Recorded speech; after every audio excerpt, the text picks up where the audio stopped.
What am I doing?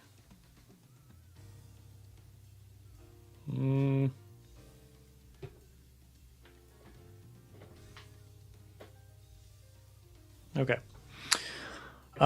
This. There we go. That's what I wanted. Okay, cool.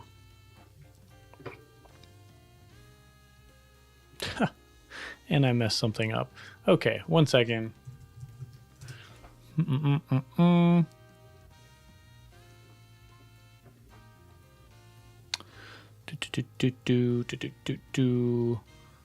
go overlays, edit. Missing something, mess something up.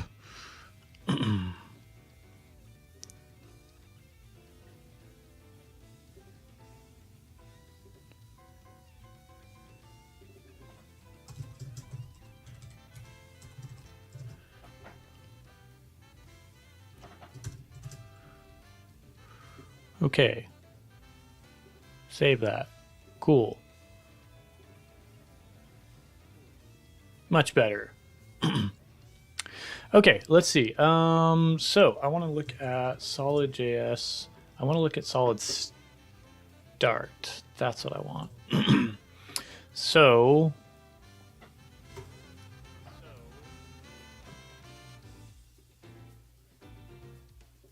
gonna get started here. Project setup. Here we go. Nope. Make, let's see. Make dir.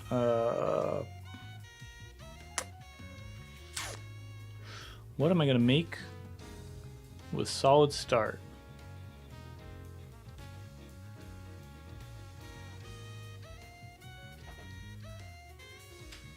It's gonna be an OPAPI, Open API, OPAPI.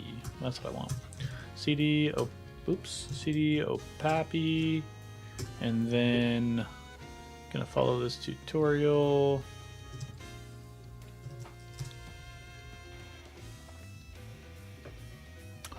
I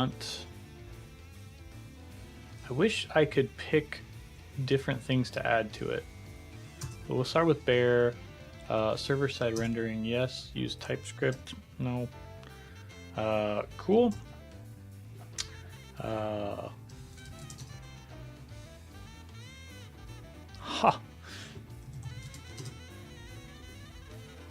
SolidJS router.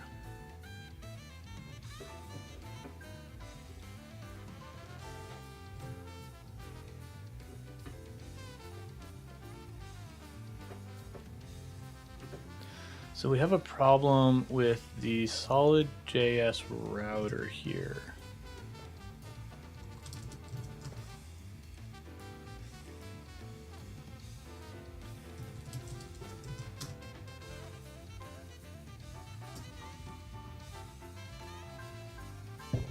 Looks like an issue with their build tooling.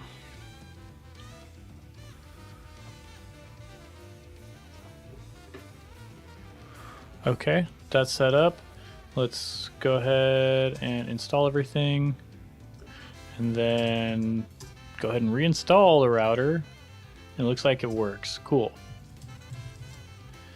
npm run dev, adapter is node, open there, localhost 3000, application is up and running. There's a hello world. We got some click example. Cool. Cool.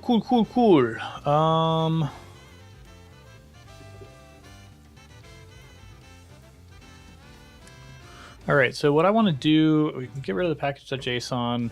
I want to clean up this thing. I don't need this hello world example stuff. Don't need this counter. Don't need the title. We've got the home page, and we're gonna do, I don't know, we'll just do home here for now. Right, I want to do some tsconfig stuff really quick. So GitHub, Austin Gill, configs. Grab my tsconfig. go ahead and copy this. Open up JSConfig. We're going to rename this to tsconfig.json. And what do I need in here? Strict allow.js, check.js, no emit, skip lib checks. Cool. That's my compiler options. And then I don't need this shim. I don't think I need this exclude. We just have this source folder. Cool. Let's save that. That should be good. That should now give me some TS stuff, hopefully. JSX element. Awesome. Okay, next what I want to do is I want to do some stuff on forms. So wants to kill utils.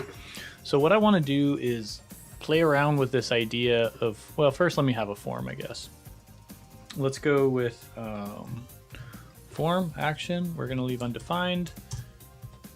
And then we're going to have, I don't know, I feel like I should create a component. Okay, counter, you can go away. Counter.css. Pretty cool. Don't need that. I'm going to create a component called input.jsx. And we are going to export default. Let's bump this up. Whoa, that's one too many. Export default is going to be a component called input, which is a function. I guess that needs to be function input. Yeah, looks good. And that's going to return, I guess I can just return div, and that's going to have a label in it. Don't want that 4, should just be 4. There we go. 4 is going to be assigned to the ID. Oops. And then that's going to be the label. And then input type is going to be the type. And the ID is going to equal the ID name.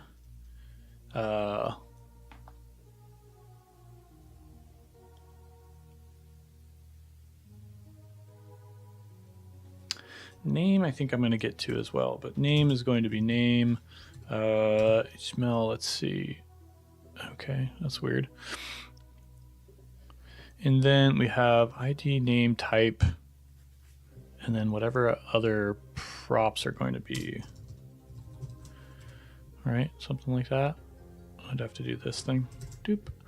Okay, so we're going to say props. So I want to do some type definition as well. Param props is going to be, this is going to be like a,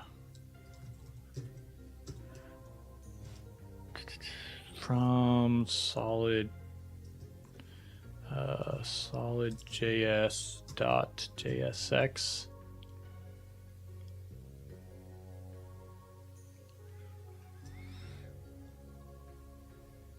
I don't know what that might be.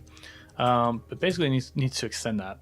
But what I need to have at some point is I want to have an ID which is going to be required and is going to be a string. We're going to have a name which is going to be required and is going to be a string. And then we're going to have a type which is optional and is going to be a union of, you know, whatever the HTML types are. And I wonder if I can grab that from somewhere. So let's go mdn input. And I want to see what the types are available. QRST. Type attribute, please.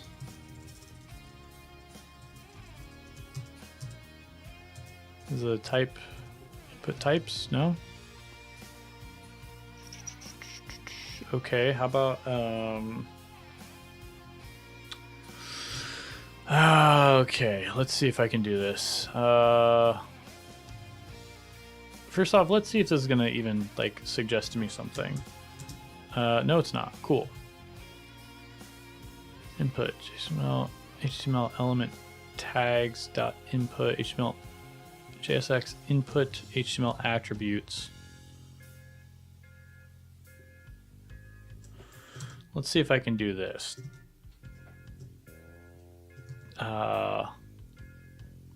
Okay. Pull this out. Let's do type def is going to be import from solid.js JSX. Thank you. That's going to be JSX. And why is this complaining? No member. Okay.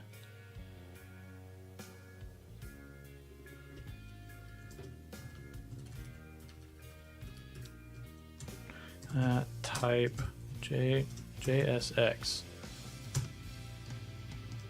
Okay, that's what I just did. JSX. How about this one? X. No. Okay. Fine. And what am I doing here? I had something in my clipboard. Okay, that's what I have in my clipboard. JSX. That's weird that I can't do JSX dot input attributes. Okay. Type def is going to be input attributes. We're going to pass in this guy. Cool. And that's going to have a type def of, let me actually just give this a type. Type, we're going to say let a equal something like that. And a is a clear values never used. A dot. Cool. Now I have all of these HTML attributes, and I want to get. Let's see. We're going to call this def. We're going to call this input HTML attributes. That's weird. We're going to call this input attributes. And next what I'm going to do is say, let's see, this type is going to be type of input attributes. We're going to say type okay. So I need a function. And I think what I'm going to do is open up ChatGPT. No.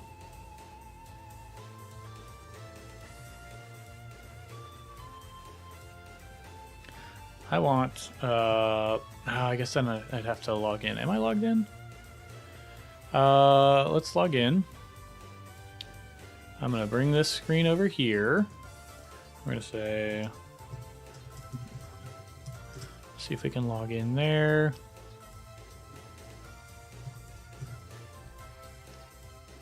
Oops, copy my password.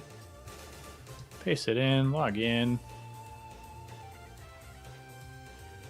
All right. Let's go platform chat.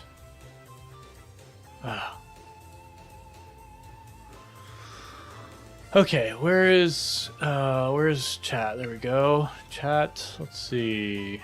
Chat, OpenAI Playground. Enter a message here. Okay. Let's go. Give me a name for a cat. Cool. Luna assistant. Great. Let me see. Write me a JavaScript function that returns a random ID.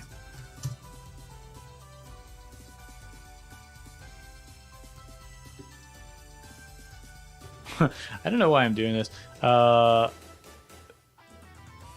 Let's see what this does. Cool, thank you. Grab that. Let's go with components, source. Let's add a file. Let's just add a regular file at the root called utils.js. And we are going to export function utils.js. Going to take a length.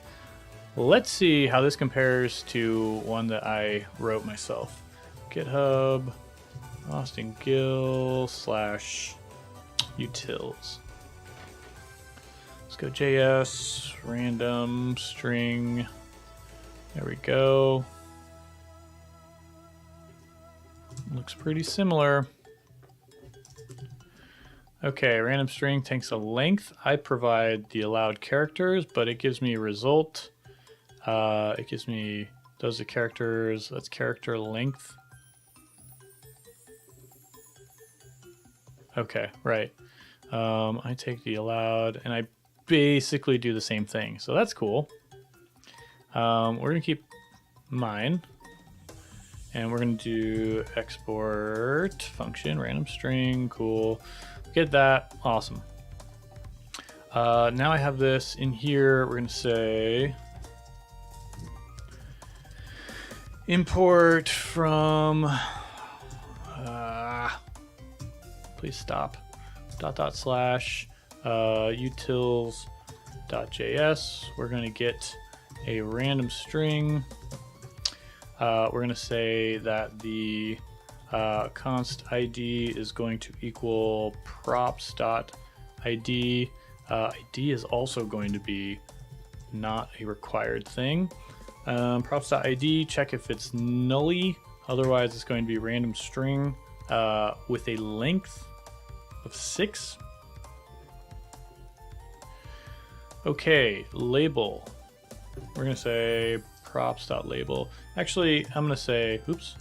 We're going to say this is going to be ... props.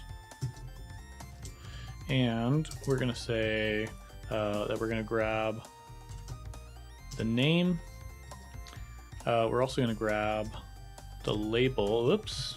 Label. Name and label are required. Name, label. Cool. We also have a type, which is optional. So we're going to pull that off of here. Type is complaining because that or that is not assignable to that. Undefined type. I guess we can give it a default of text.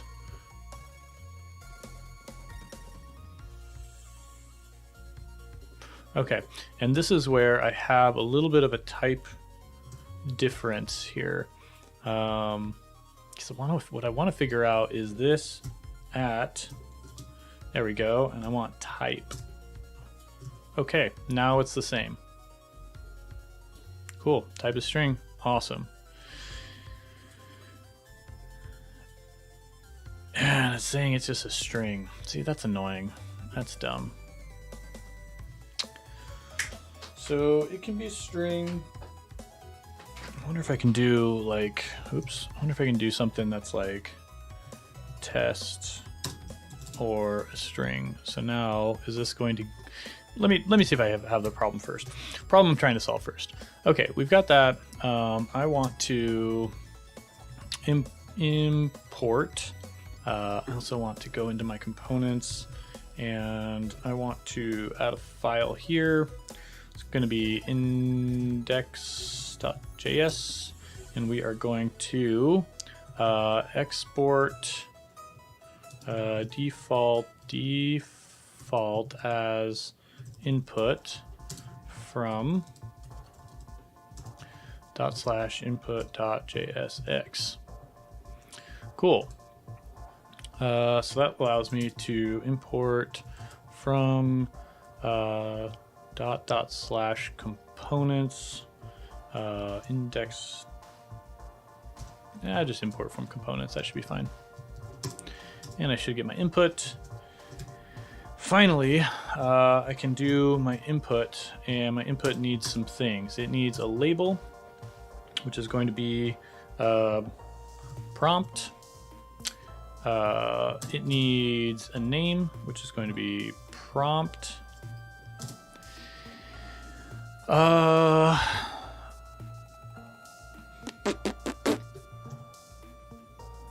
And I wanted to give it a type, which can be an option of things, and it's not going to give me what those options are. So let's say type. Let's say I want to do this kind of correctly. Can I? No. Okay, let me pop that out. Oops. Let me pop it back in. Get rid of view, and we're going to say text or number. So now when I actually write this, we have, yeah. So this is what I wish I had available to just have the types that it actually can be. All right. Question for the audience. Yo, Brent, what up? Yeah, no. Switched out of SvelteKit because there were things that I just didn't like about it. And I'm trying to find the thing that I'm going to use going forward. So right now it's between Nux and Remix, but I wanted to give another chance. Okay, redeems points for Nugget. Nugget is not in his little bed at the moment. So let me see. I should have that on screen though. That should be empty. I'm having issues with this. Where is it? You. Can do that. Can do USB video device. Should be set. I can do my webcam, but that's not what we want. I don't know. It's like I have to plug it out or unplug it and plug it back in. But anyway, yeah, good to have you here. What I would like to do is I wish that some TypeScript stuff would be more obvious, that like the type would be defined to a constrained option or a constrained list of options. So like here, if I'm putting the type, it can't be empty, but I get this autocomplete suggestion, which is really nice. So unfortunately, I think the only way to do that is to do HTML input types. I don't really want to do from here. So let's go HTML list of input types. Try ChatGPT. Oh, this is cool. Looks like I just have one that I don't have to be signed in for. Oh, 10 out of 10 messages. Gotcha. HTML input types. Okay, this I can work with. This we can do down here. Whoa. And we'll go jump to the end of the string. There we go.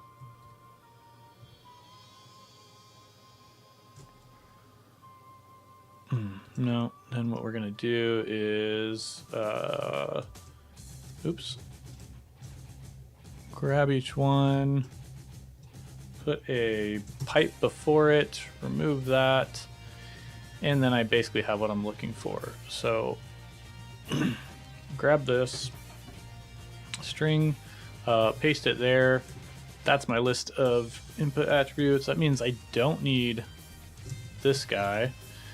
And now I have a nice little recommender for all the things that I want to put there. Cool. So this doesn't actually need to be a type. So let's see what we've got here. Cool. We've got our prompt. We've got our input. I want to make sure Yes, it has an ID, it has a name, it has text. We're gonna do one more little thing on the name. I'm gonna do that the prompt is, or the ID is going to be ID underscore, and then the random string. Cool, if it's not defined. Okay. How to help you, but def share with me what you didn't like about. Yes, no, this is fine. We can derail for sure. I really didn't like the naming conventions around files. I really didn't like that you had to have folders for the routes. I didn't like the separation of files for server actions and things. And I gave a really small, I gave a little bit of time. Okay, why is this not saving? Hold on. Is my, something's wrong with this. I don't have ESLint installed. Okay. So what I was going to say is, yeah, I gave a little bit of time to SvelteKit, or someone had suggested it. I posted something on Twitter that was like, hey, I've tested all these things. So far, these are the ones I like, these ones I don't like. Didn't really go into a lot of detail because 280 characters. But someone had suggested SvelteKit, SolidStart. And so I looked into that, and very briefly I saw the things that I liked from Remix that are still supported in SolidStart, as well as things that it avoids that I don't care for that Remix does. So really, one of the things that kills me the most is things like being able to put class, like HTML stuff directly on here. Hello, whatever. Solid actually supports more like native HTML stuff, so that's pretty nice. Let me also pull in my ESLint RC. Let me grab this. Let's go here. Let's go to code happy. Security unicorn sharp. And then I need to copy all this, close that. Yeah, it was a pretty big controversial change. You either love it or hate it. It solves some direct issues and some. Yeah, so the thing for me is I want to be working with code at a reasonable base fundamental layer. As I've done more work with React or React ecosystem sort of things, I am seeing the benefit of living closer to a JavaScript world that doesn't necessarily need as much compilation or doesn't need a compiler to do a whole lot of magic. Solid still relies on a compiler to do some of the magic that it does, but it is pretty clear, and hopefully as I get more into it, we'll sort of see a little bit of that if I do some stuff that's actually more Solid specific. But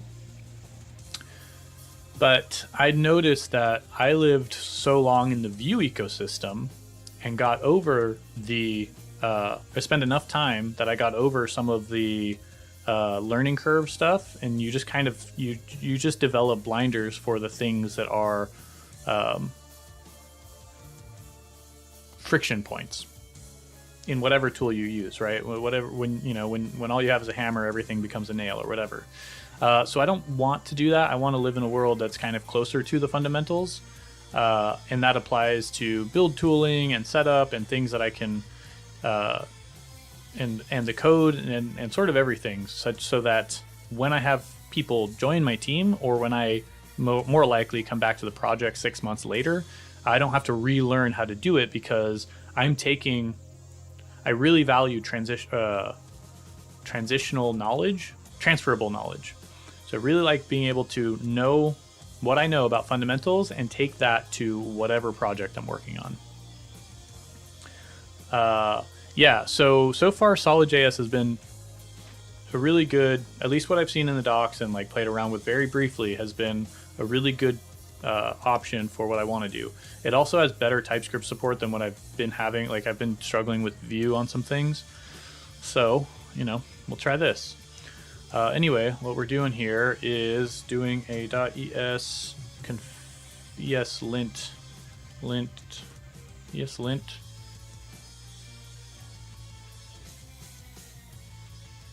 .cjs.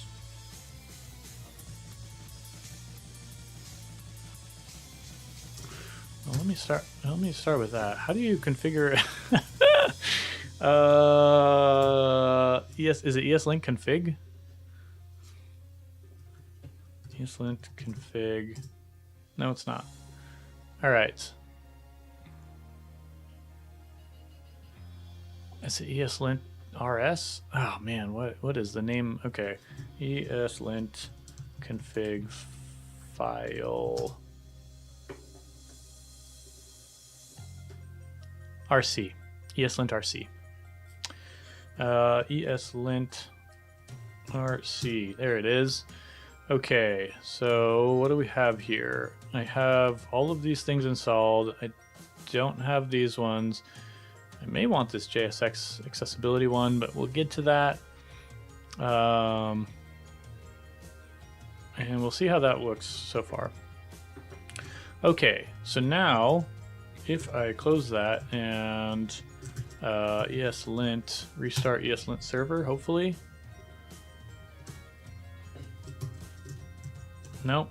All right. That's annoying. It's not saving. It's not prettifying my code, but that's all right.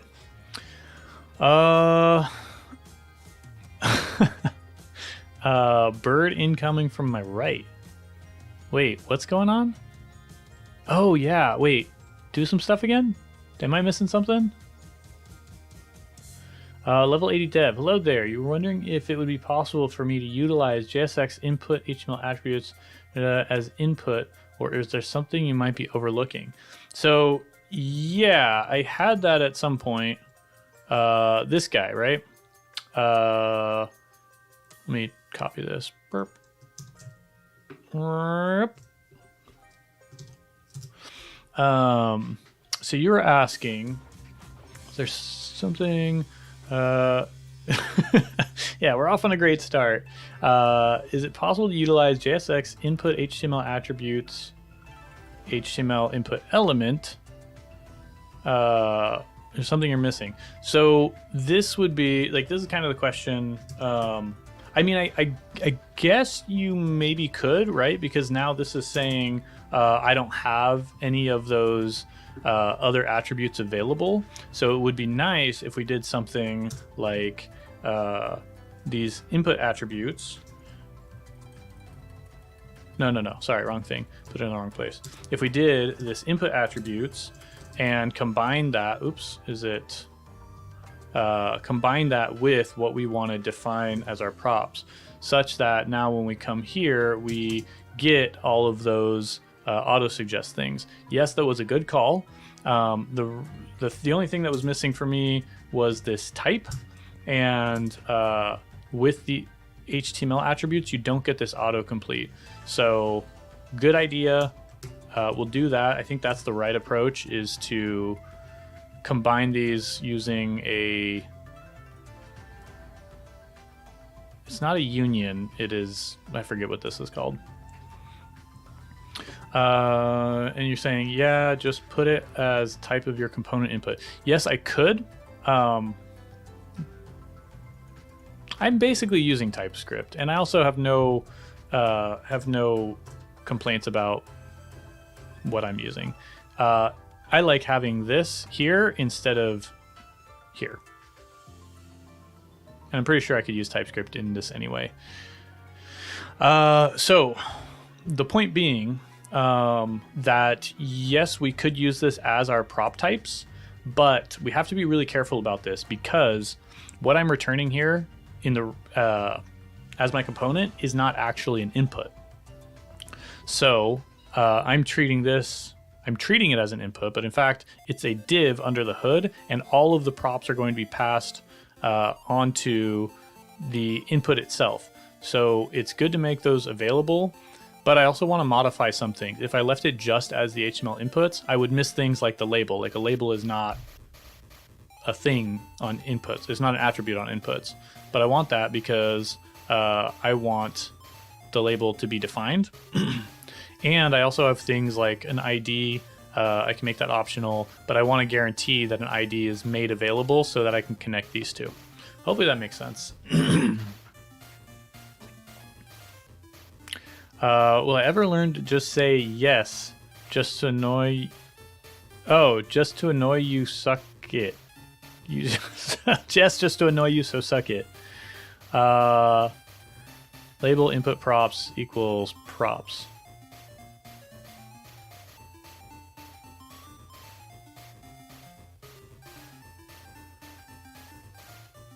I'm not sure what you're saying, but I guess you're saying instead of having these here, you would have props, and then you would have something like const that equals props. Is that what you're saying?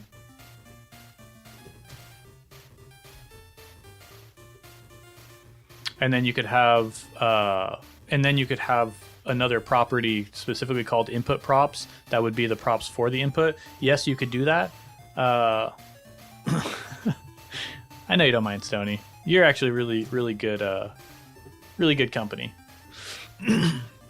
I don't like to do that. I like to make this component behave sort of like it's to be treated sort of like it's just a plain input. And so you picture it sort of as an input. I don't know I don't know how to explain. I'm not going to go into more about explaining why. There's a whole lot there, but I've just done a lot with inputs and forms and stuff, and this is what I've landed on that I like. Something that enforces good practices and also abstracts some of the dirty work away.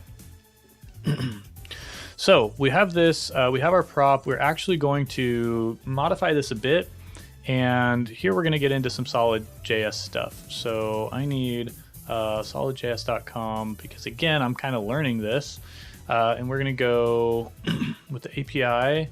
I know that there's something called dynamic. So what I want is to import dynamic from there, and this is going to become,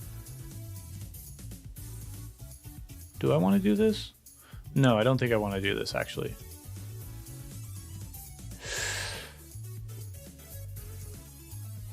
One second. No, I don't want to do this. It's not dynamic that I want. This is something that I'm not sure I like about Solid yet, but we're going to use this switch match thing. So instead of dynamic, we're going to import switch and match, and we're going to do something like this. I'm going to grab this.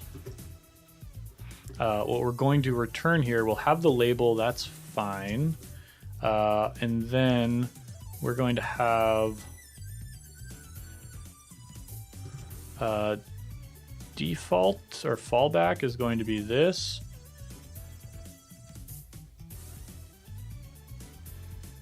Huh, that's weird.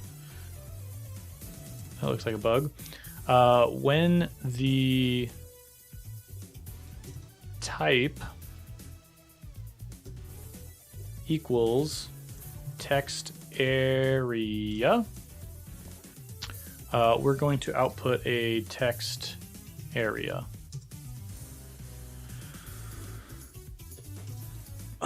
Text area, cool.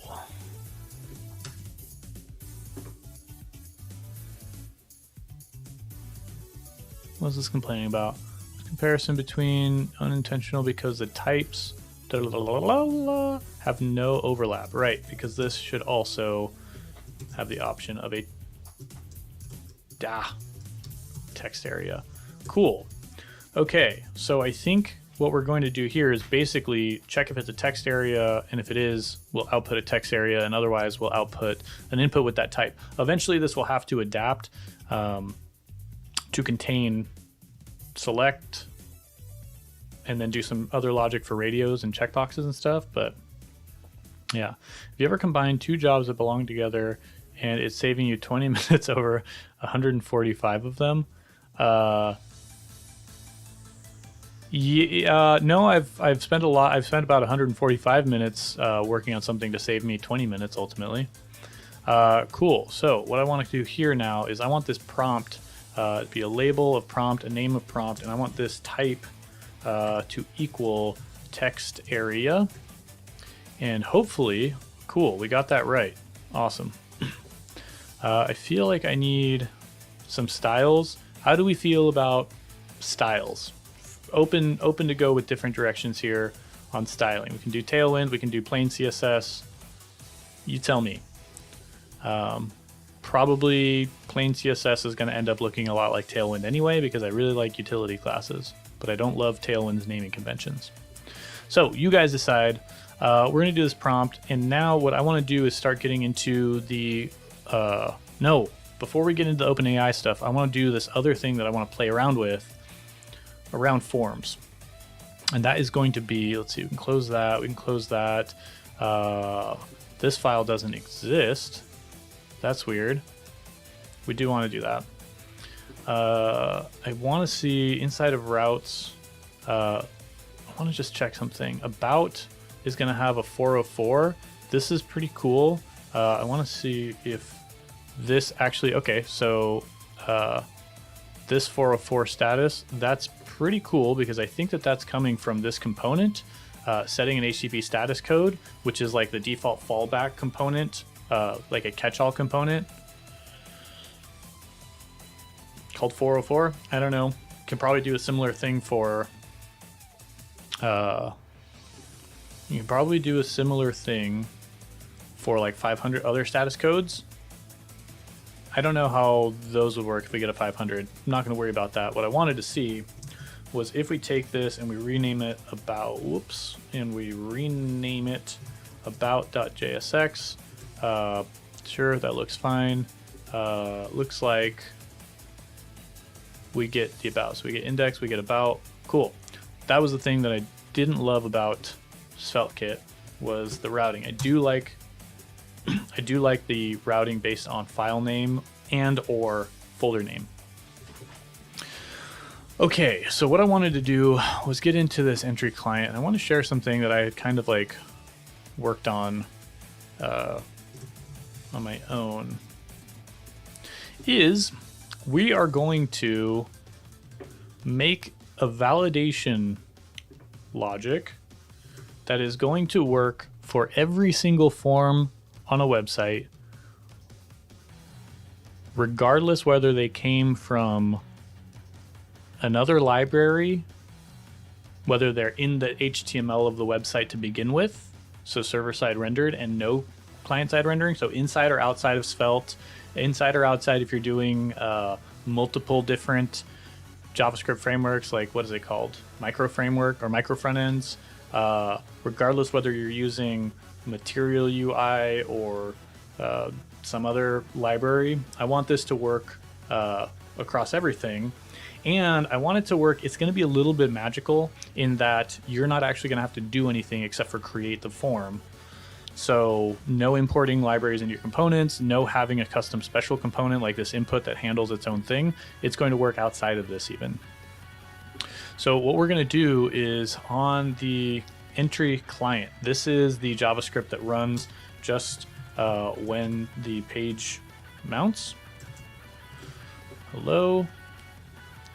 And we're gonna go, yep, there's my console, there it is, cool. And we're gonna do a couple of things. Basically, I'm gonna have a form, I'm gonna have an input, no, I'm gonna have a form with a couple of different inputs. This one's just gonna be a plain one, sure.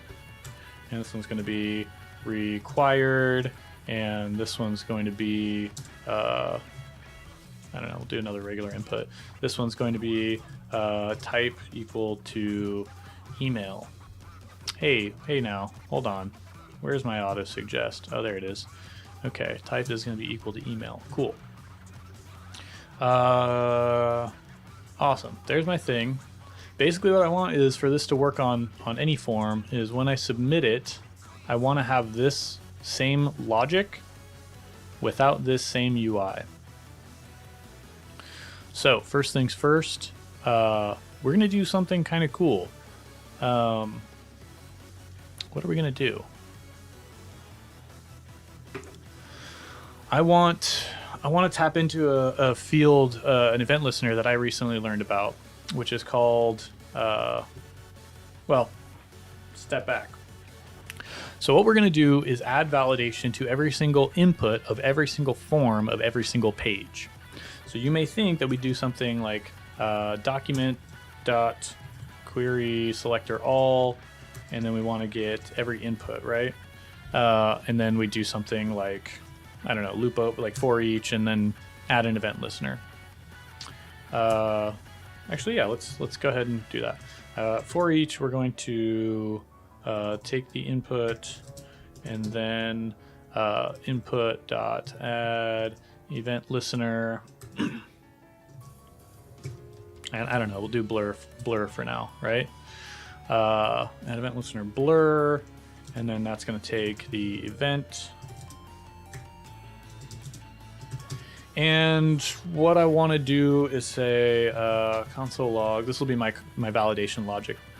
Actually, what we're going to do, we're going to do a function called validate input, or no, validate control. And that's going to take the control, and we're going to say that the const control is equal to the event.target. Cool. Validate control is not defined, so we'll define that down below. Function validate control takes a control, does something with it. Let's just, for now, let's say console log control dot, and let me do this.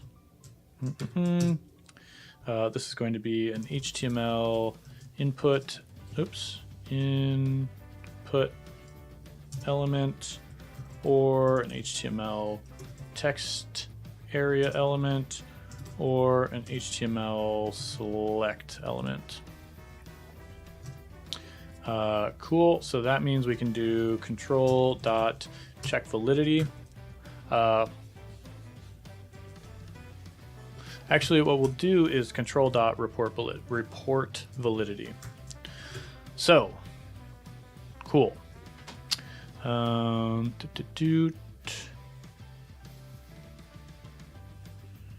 Right. I'm gonna say, let's put this out. This is going to be copy HTML control form controls collection.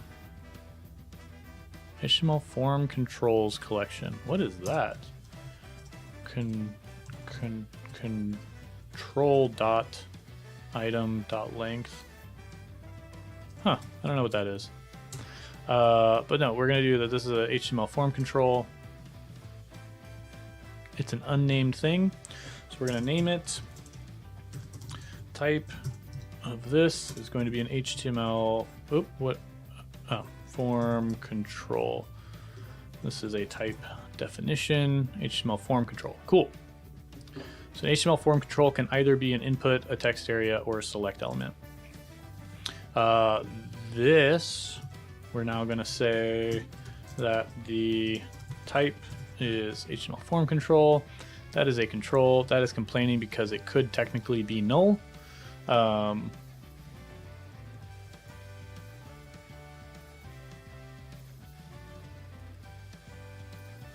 don't know when a blur event would happen that would not have a target.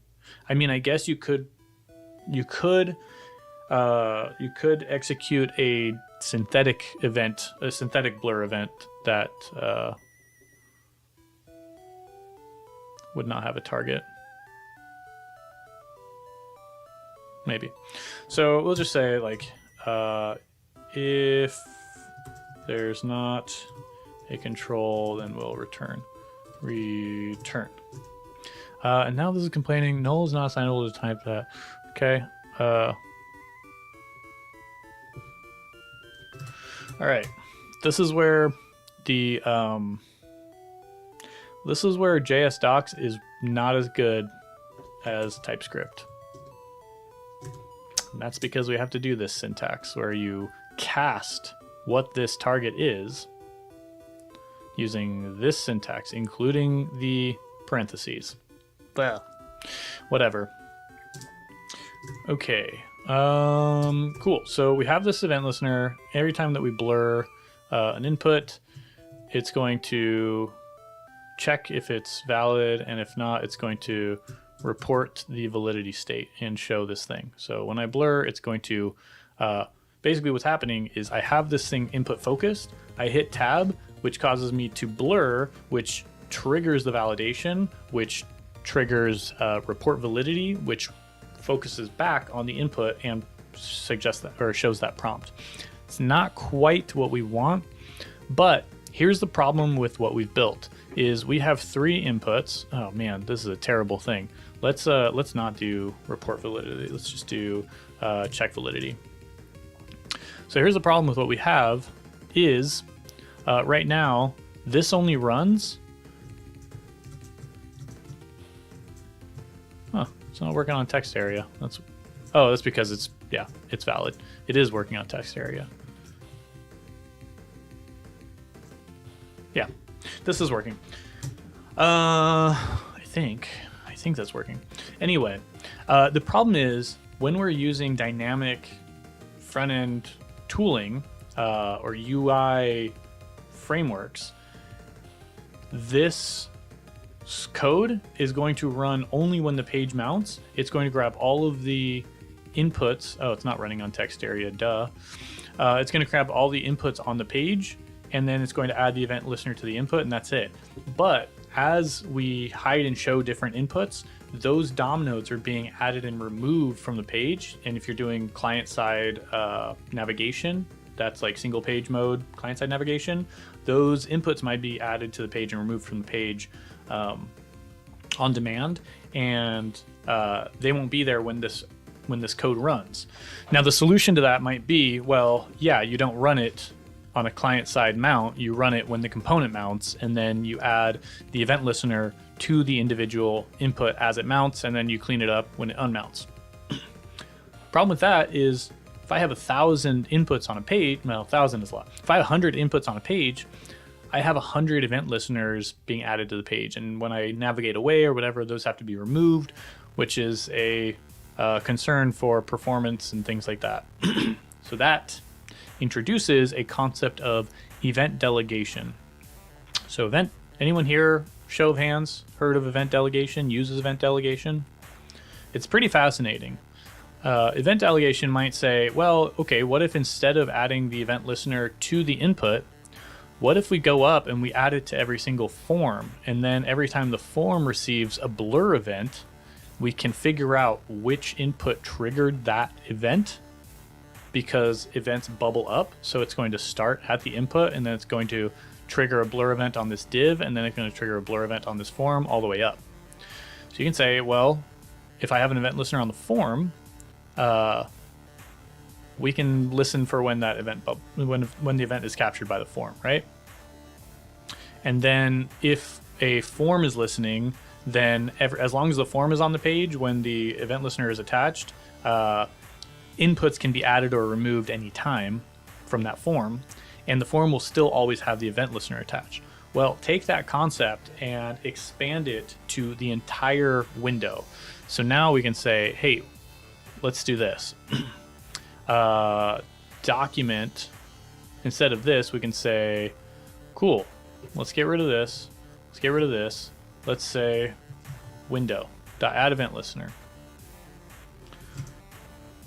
on blur.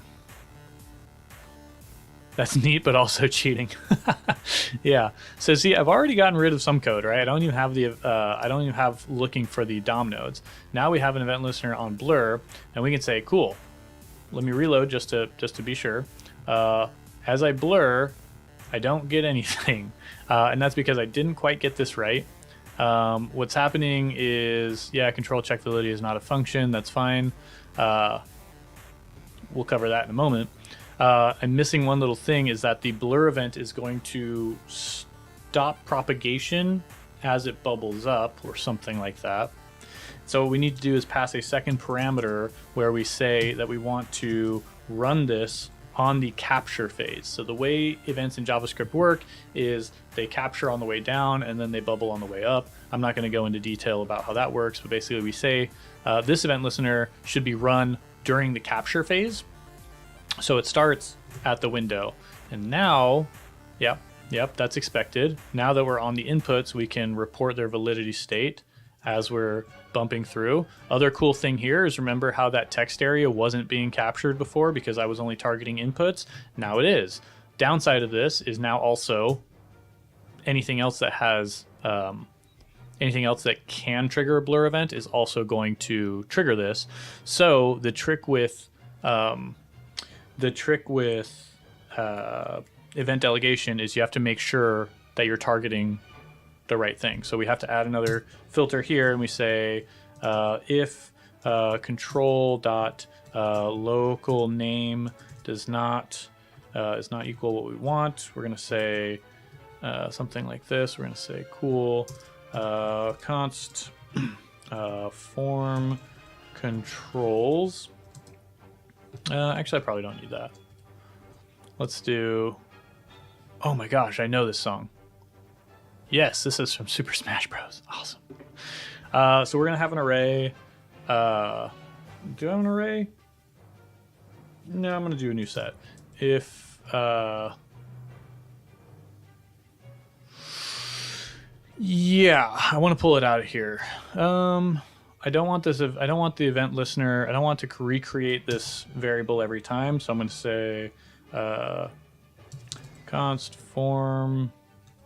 Let's see, form control tags equals new set from the iterable of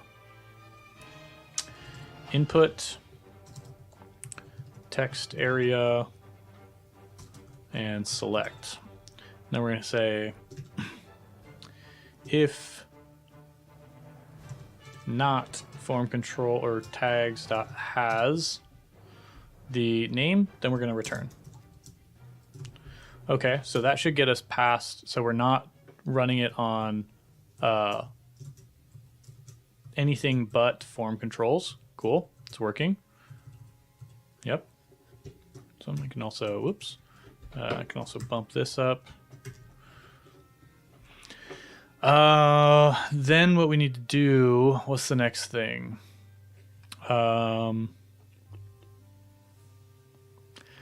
That's if I want to run it on blur, right? So we can validate this control. And I think that's actually done. Now, the cool thing is, if we submit this, we're still gonna get this ugly UI. So now we have the validation on blur, the logic that's running on blur.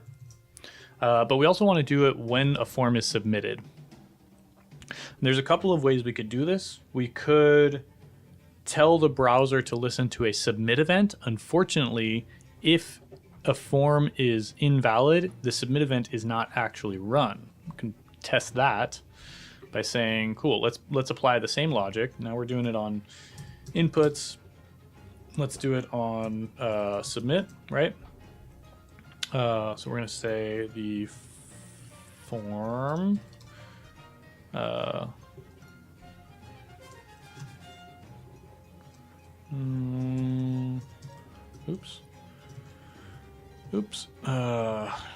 something here. We don't need you. Whatever. So what we can do, let's not do this logic. Whatever. We can say console log submitted. Woo! We'll throw that at the top. And we can see, in theory, this would run if the form was being submitted, which it's not. We could get by that by saying, all right, well, let's just do like a no validate on the form. So it doesn't even do that validation check. Now we can see that it's being submitted, but I'm not preventing that default behavior. So we can say something like, you know, event prevent default. Cool. Problem here is now I don't like doing this approach because that relies on turning off validation, and I don't want to disable validation with no validate. I want that to be there because in the event that JavaScript is disabled, this validation, I should fall back to this validation. So what I actually want to do is only run, like, use JavaScript to validate if JavaScript is available, and otherwise use the built-in validation. All this to say, the submit event is not what I want to target. Instead, let me go back to the chat, make sure we're good. So why is React Router or CanStack Router not doing this? I don't know. I mean, I'm sure that they have good reasons. I can't speak for reasons why they don't do this. Maybe they know something I don't, right? Like, maybe I'm wrong. But I also get the feeling that I spend a lot more time digging into the low-level underlying platform-specific code that a lot of people get by, like, just like go by this and don't even consider it an option. But what I wanted to show off was, so check this out.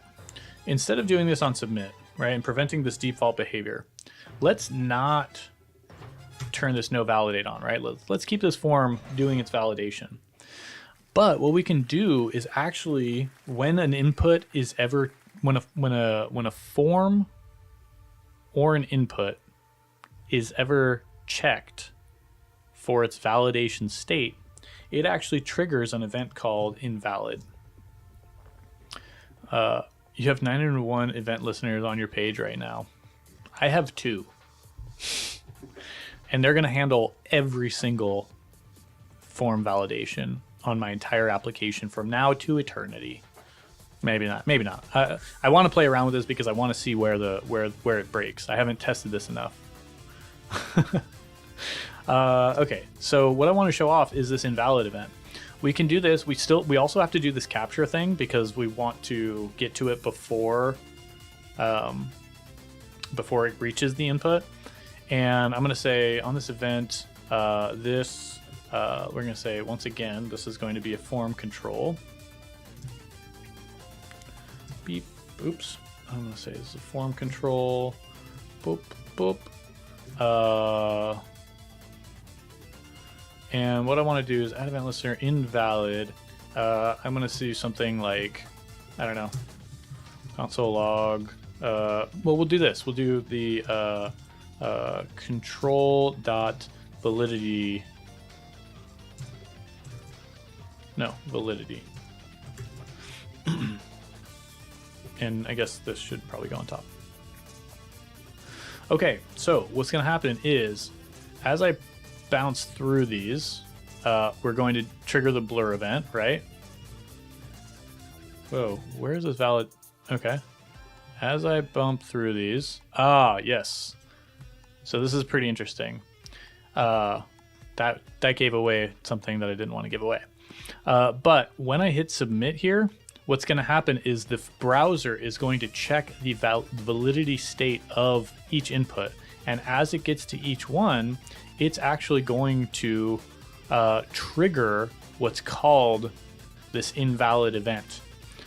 So browser, like, user hits submit, cool, we're going to trigger the validation state. It also gets triggered when you do something like check the validity or the report the validity. So control.checkValidity or control.reportValidity, which is running on blur. So once again, we blur.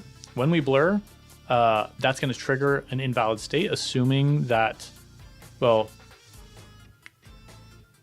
it is invalid, it's going to trigger an invalid event. And then our invalid event listener is going to log the validity state. It's going to tell us, what's the problem. Here it's saying the value is missing, it's a required input or whatever. Are you two looking forward to the Juan show just as much as I do? Juan. Can't say I know what you're talking about. But what I'm trying to get at is because we have this validity state checker, we can actually do something. We can say, you know what? Instead of showing this little thing, if there's not a control, we are going to say event.pre-event default. And now instead of logging the validity, we are just going to do the check validity here. So now we can see, boom, boom, boom. Our form is not doing anything. It's not submitting. It's not reporting the errors because we have we've prevented that default behavior. Oh, we're talking Linus Tech Tips. I don't know. I'm not actually subscribed to Linus. Maybe I should be. Okay, delete that. Hit submit. I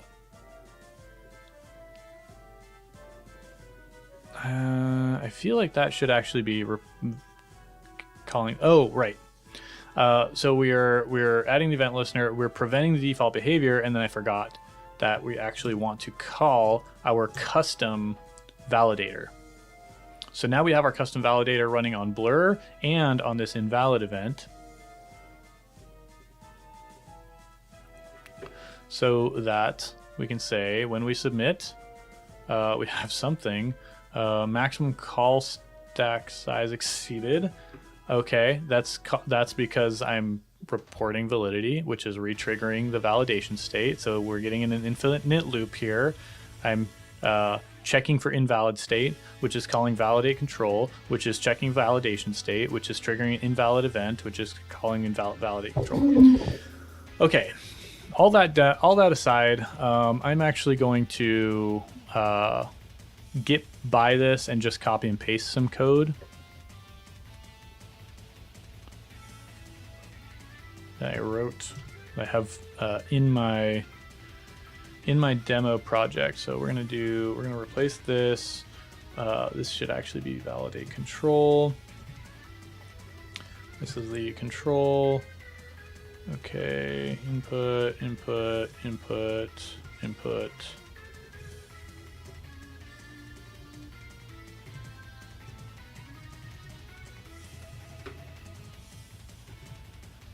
Okay, input, cool. Something like that. Nope. Okay, come back to this in a moment. And what I effectively have is when I hit submit, yep, this is going before, this should actually be after. Or append, I guess. Let's see. Yeah, I want that to be... no, right after might be fine. Or maybe inside. Yeah, I want... let's do this. After. Okay, cool. Missing one other thing here, and that is... Let's see, is this happening on Blur? It is. Cool. So the only other thing that I'm missing here is basically I'm reporting as the user is going through. And then if I fix it, it's fixed. Cool. So that happens on Blur. I probably want to do something maybe on input as well, but this is okay for now.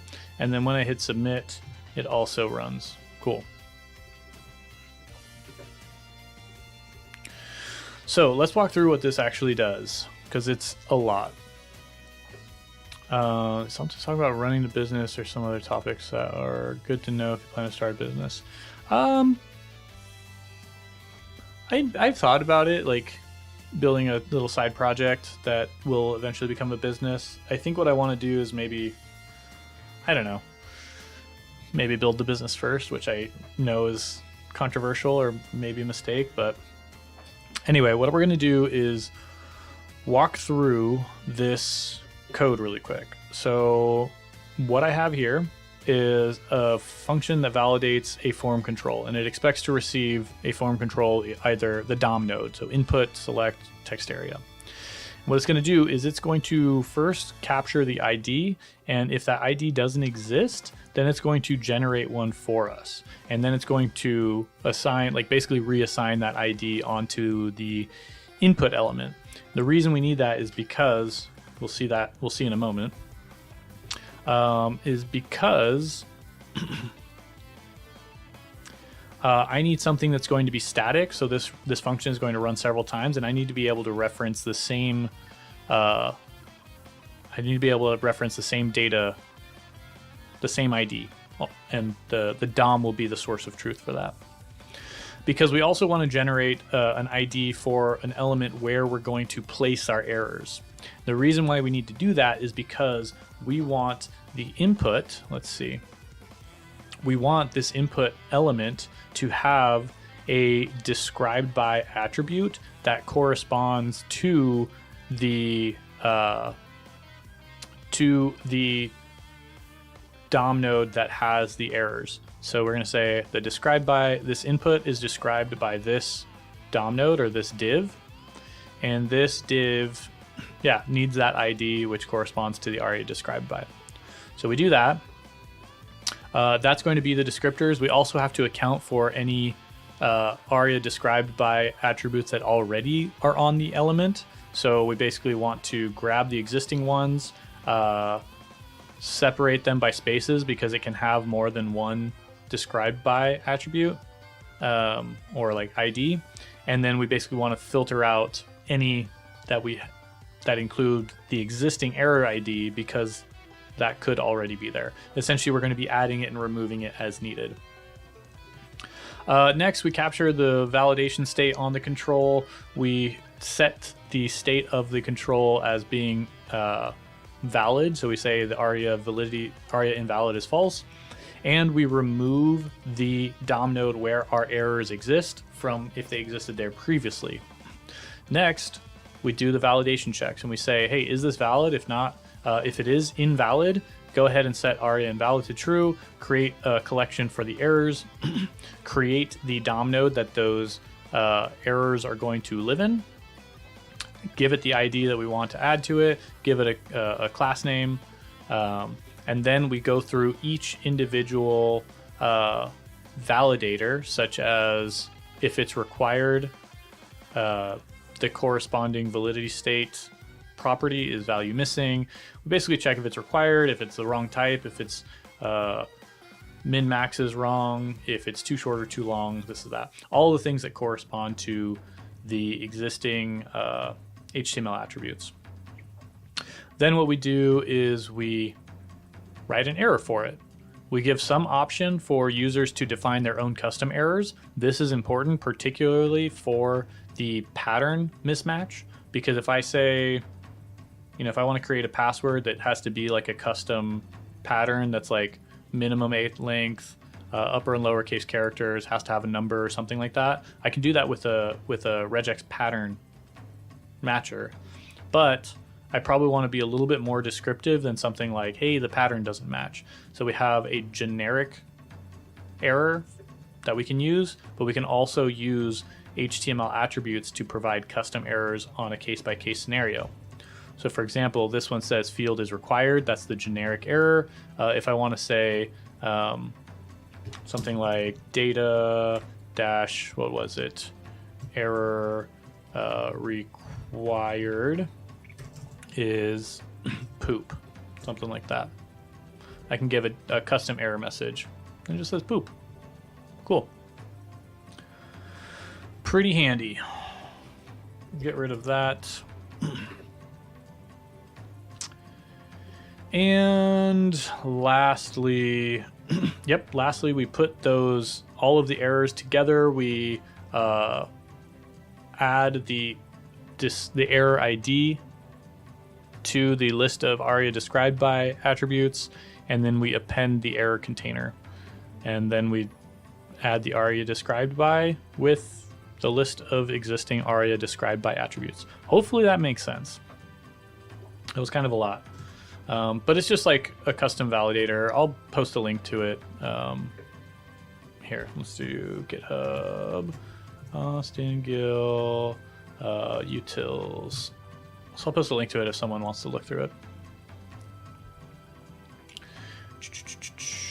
Where is it? Validate global. There you go, if you want to check it out. Okay, so what we're going to do is get rid of the validation stuff, get rid of these extra inputs. We're going to say that this form has a required input. Now what I want to do is figure out environment variables. You're done. You're maybe. Let's see, SolidStart. I want to search for environment variables. Which doesn't look env.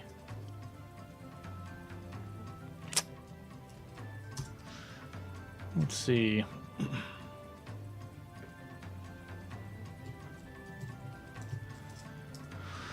Oh, that's unfortunate. Okay, well. Use server context.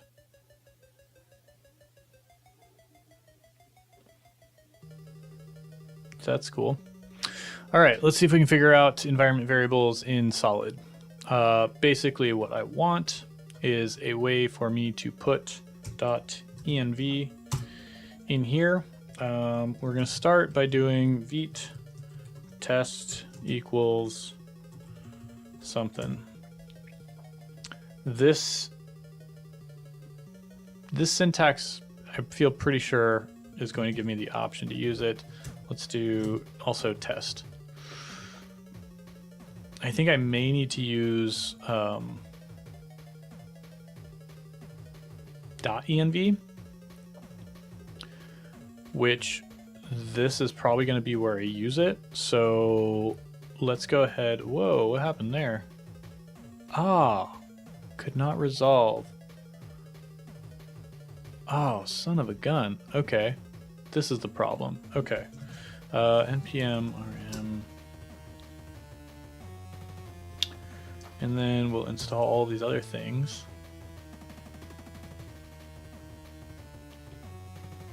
Hey, how's the sound, by the way? Because I have it really quiet over here. Does it get louder if I pump the music up? Or does it stay the same? And then if I bump the music back down, does that change anything? Because I need to figure out how loud I want my music. Import. I don't know if I even need this solid router thing, so we're gonna stick without it for now. We also need to npm install .env. Okay, I removed some stuff. I'm going to try restarting the server without that router thing, and if so, it might be time for a PR. Looks like we don't need the router. Cool. Let's see. Start server. That's weird that it's complaining about that, but okay. I see. Okay, now my env stuff is working. And it's complaining that this isn't being used. Okay, my ESLint config is now working. That's great. Cool. I need to figure out JSX is true.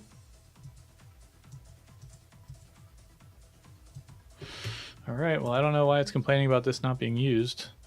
No unused vars. Okay. You cannot hear the music. You can hear me just fine. Like if I turn the music on like this, you don't hear this?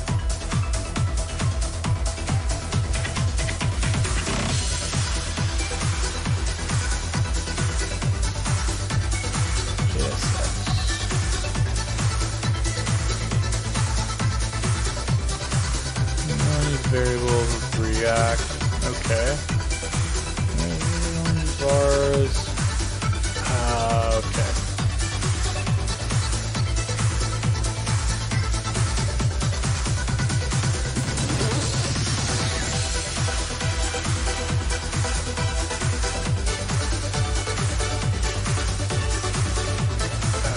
Quick fix.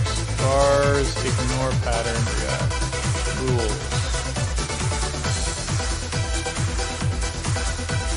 Let's try this one. Okay. Okay, so it is based on how loud I listen to it, which is not what I was hoping for. But that's okay. Hopefully this is now a good, you can hear it, but it's also not too loud. Okay. Fixing some ESLint bar errors really quick. I know unused. Okay, no undefined. No, that's JS docs. We're gonna go no console, no debugger.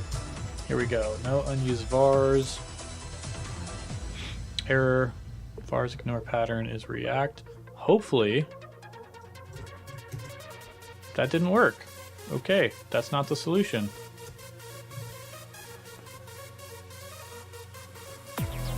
Yo, thanks for the follow, Lormiz.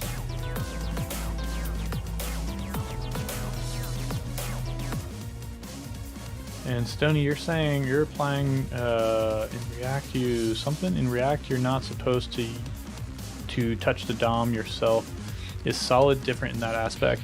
I can't answer. I mean, I'm just getting started with Solid, but I mean in React. You can touch the DOM if you know what you're doing. It's probably the same in Solid. In Solid, you kind of... No, hold on. I think I have a better answer for this. In React, you're not supposed to touch the DOM because React uses a virtual DOM to construct its idea of what the DOM is, or the state of the DOM. Solid.js doesn't use a virtual DOM, which is not to say that it can keep track of what's going on in the actual DOM. If you inject something with JavaScript, like what I'm doing at that client, you know, injecting the things. But I also think that it's fair to say that it might not actually matter. Like React and Solid are both going to keep track of what they know is available and handle that just fine. Yes, exactly. You mess with the comparison. But that is true in a virtual DOM world. I don't think that that's the case for Solid. And I think even if you don't have the comparison or whatever, as long as you're cleaning up and like as long as you're fully managing your own DOM, it's probably okay. I don't know. I haven't played around with that.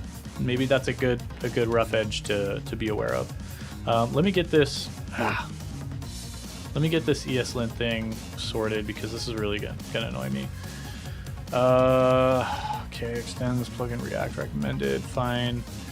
Plugin extends.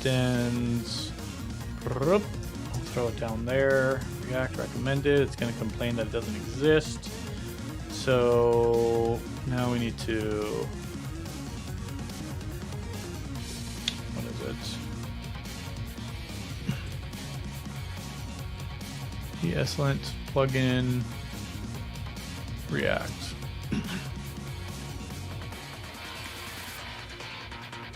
Now, hopefully, cool.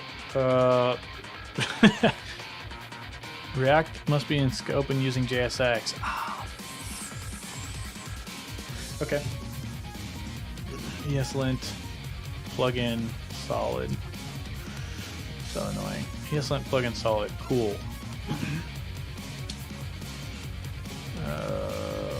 Recommended. Awesome. This is it.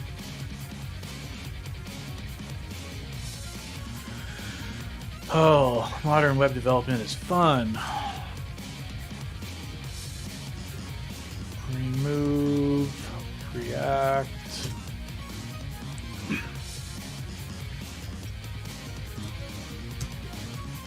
Solid. No, want to install Solid.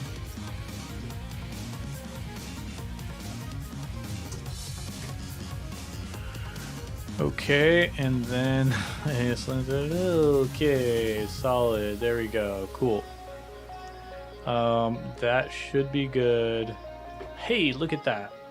This is gonna complain because it should be self-closing, and if I hit save, it self-closes. Beautiful. Love it.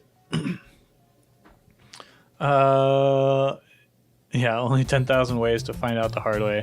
That's right. Well, that's what we're hoping to do. Cool. So let's get rid of you. We've kind of fixed some of our issues. I'm feeling pretty happy about that. Now we need to get into that env issue. So, and I really would like to, I don't like this rule. I'm going to turn this off. ESLint require JS docs. Yeah. JS doc require returns.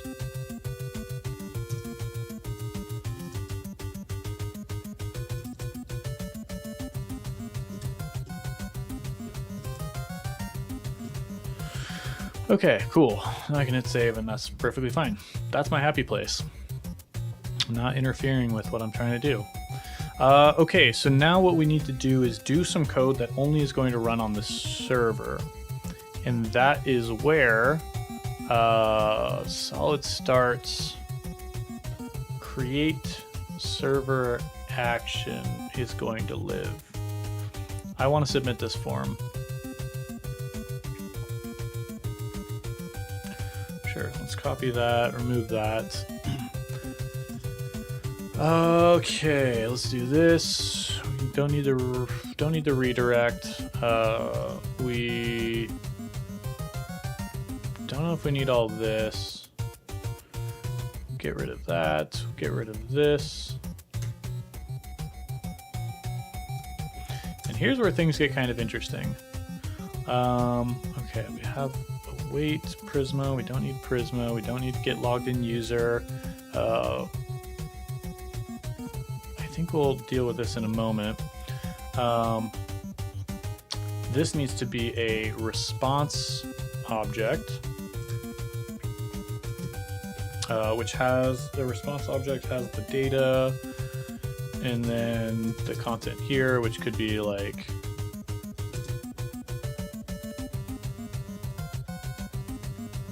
I don't know. Should be the status code, right? No. Ah. New response. There we go. Status 200 headers. Sure, why not? But that's what we're going to return. Is a new response. Okay. I don't know if we have to return a response or we can just return okay, but that's fine. Cool. This is what we've got. Enrolling form. Create server action. This is my home page.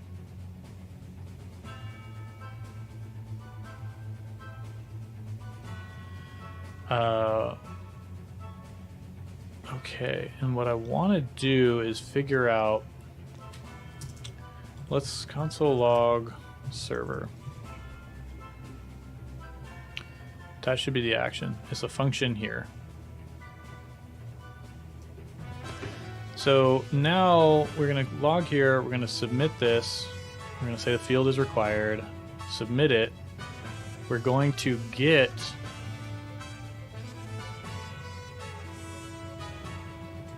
something weird that happens. Oh, we're going to submit it, and that's going to submit our prompt. That's going to send it to the server, and our server is not going to do anything about it.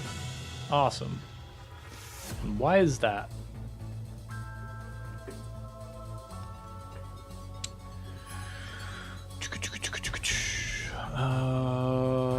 I feel like that.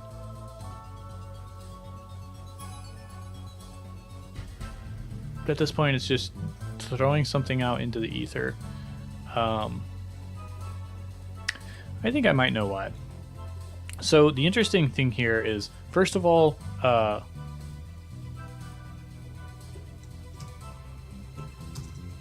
console log enrolling And then the other weird thing is this gets us creator server action. This is going to give us something caller action, which itself is going to contain on it a form, and it has a form component that we can use.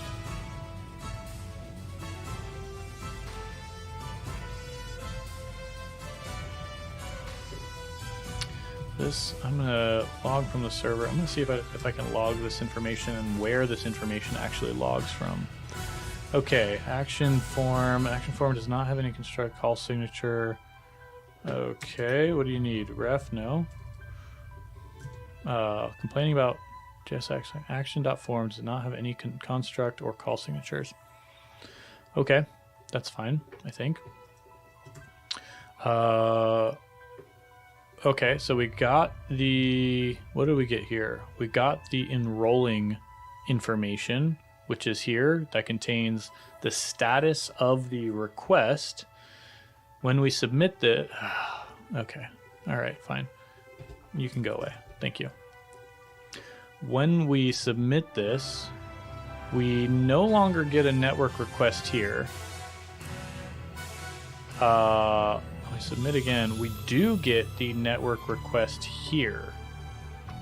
And when we do that, we do get the server side information here. Okay, cool. So that's the issue, is when we create a server action, it's going to create some sort of endpoint on the server, which is going to exist at this really obfuscated URL that somehow is matched to this data.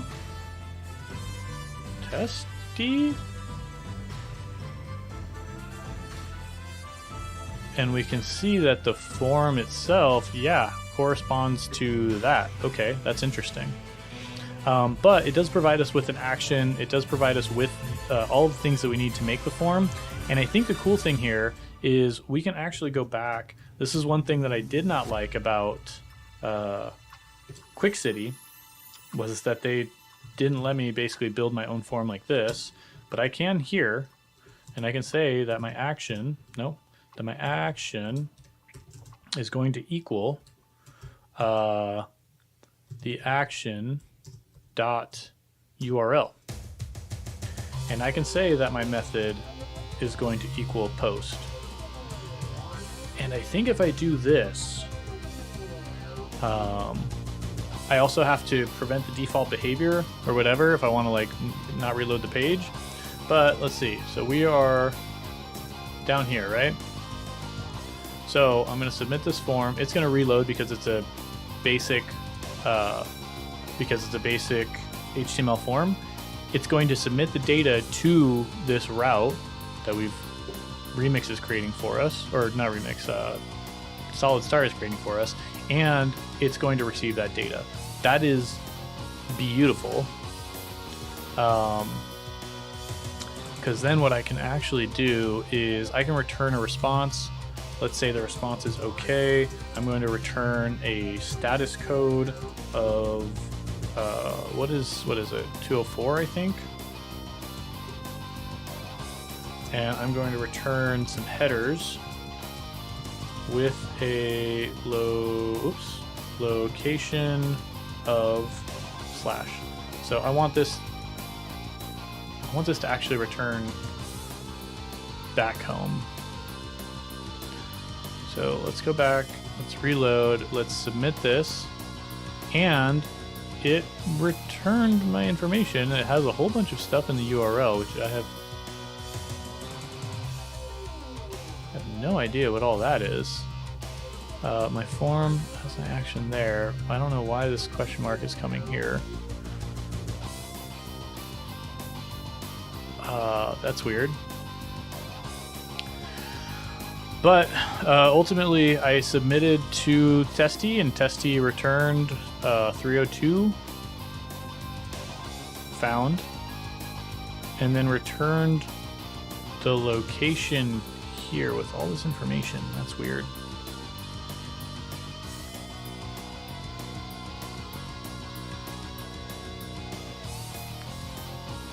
I have no idea why it has all this stuff. But that may be a solid thing. The point being, I like solid better because it gives me the primitives I need to stay close to the HTML, but also have a very clear way of saying, you know, what is what. All right, so this is going to be the form, right? Cool. So that's a form, and if I get rid of that, there you go. Now, nope, you're still not happy. JSX element type form does not have any constructor call signature. I have no idea what that means. I personally like this approach best, where I am explicit about the action. I'm explicit about that this is like, I don't know, a server actions form element. So I'm going to stick with that. Okay, what are you saying? You need to tell the compiler the parameter is a constructor function and that returns a React component with language and path. Don't want to do that. Don't want to do any of that. Probably that wouldn't be an issue if I had, well, let's find out. Let's go there. Let's go there. Let's make dir temp cd temp. Let's npm init.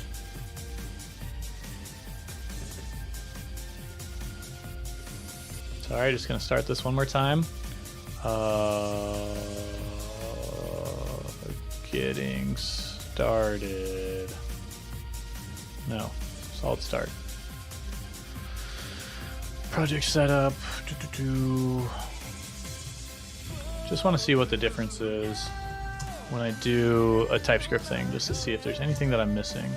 Server-side rendering, yes. Use TypeScript, yes. Cool. Code here.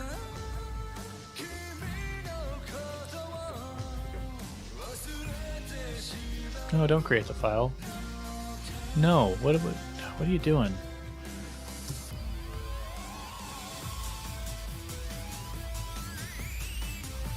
My dude. Okay, here we go. So we have this tsconfig file. I should probably compare this to what I have. It don't need you. Doesn't look like I have any sort of type definition file. And everything else is more or less the same. Okay, that's fine.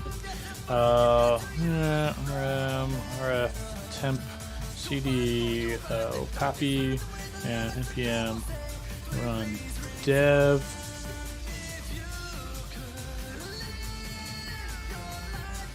I don't know what is going on with this thing, but no.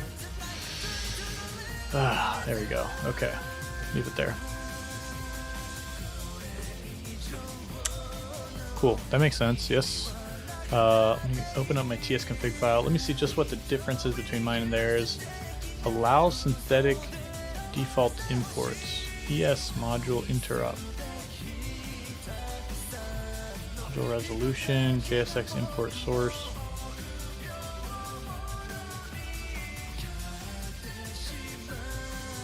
Types, okay, that's what I'm missing. I'm missing some types. I'm like missing. Okay. Let's do this. Oh, cut this out. Cut that out. Paste it there. Cool. Compiler options. We can cut that inside of there. And what is repeated? Awesome. That's repeated. That's repeated. That's repeated. And paths. Cool.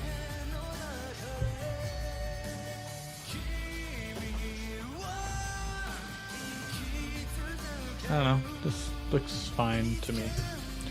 I actually don't know everything that does. Didn't fix my issue though, did it? No, it did not. Cool.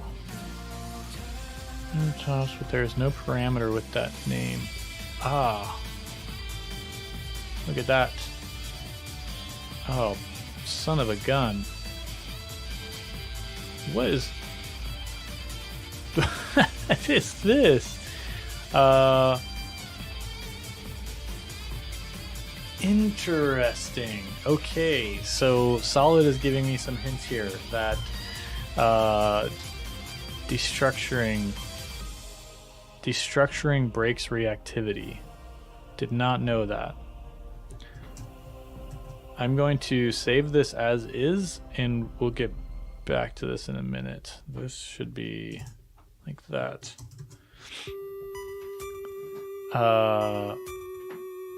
Yeah, a lot of complaints about this, huh? Ugh, red lines, all those red lines. Okay, so let's get back to the homepage, and let's see if we can start using some of these environment variables. We have somewhere in here, we're logging. We're not logging anything about the server because we haven't submitted that information yet. Where are we? Whoa.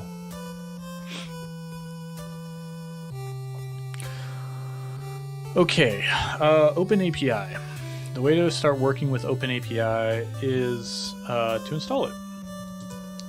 OpenAPI. So, let's see, libraries, and pip install, npm install. This is some of the code I want to get into, and I have routes, and I'm going to build out some services now. So let's build something at services slash in openapi.js. That's going to be that. Node require. I wonder if I don't need to use require, if I can actually import from OpenAPI. That'll be nice.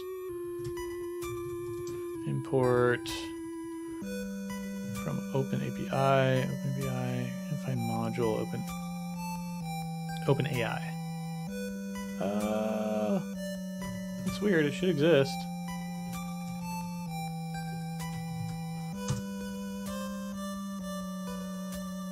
Huh. Oh no, I installed the wrong thing. Shoot. That's actually kind of scary. I don't know how many of you are aware of scary stuff like that, but OpenAI. Yeah, exactly. I could have accidentally done something bad to my computer. Hopefully that's fine. I do have malware protection on my computer, so we'll see. Yeah, exactly. Hey, wait, someone post an emoji on the channel really quick. I guess I can do that. Not an emoji, but a reaction.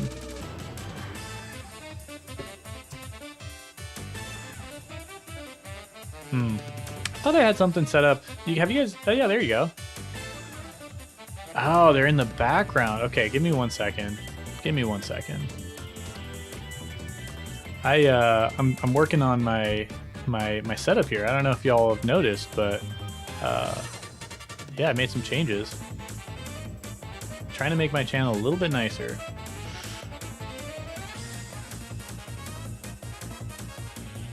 Oh shoot. Dilemma. I think right now it has to stay behind my main screen because my main screen is not actually an overlay. It is a background. And in OBS, I have my screen on top of my background. But in order to fix that, I need to have my actual overlay. Yeah, I have to have my overlay in front of my screen, but have a cutout to leave room for my screen. So that's not going to work, but at least now we know. Okay, so let's see what's going on here. OpenAI, please. open. Okay, what are you doing? Import from. Oh, excuse me. Excuse me. Unknown. npm install a freaking brain into my head, please. Okay. God, thank God for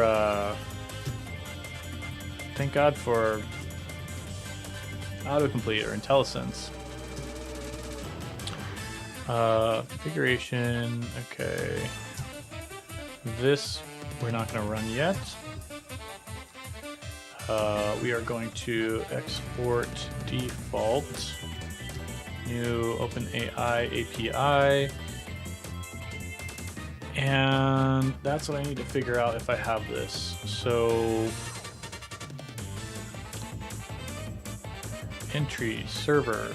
Let's see what we can do here.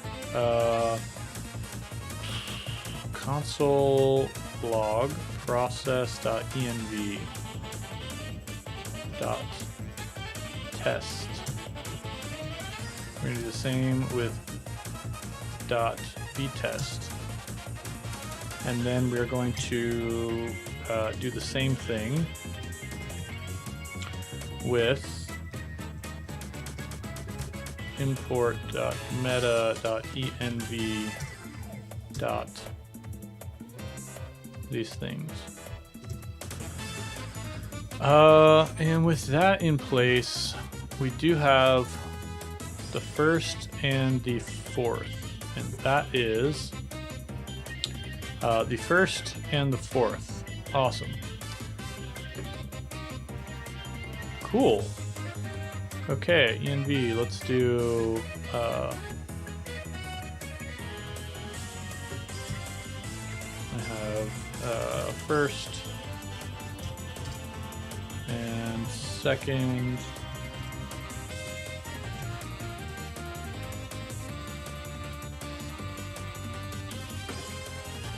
And it looks like we have,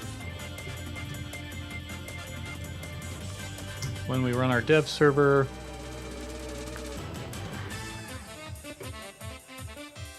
we get the second one first and then the first one.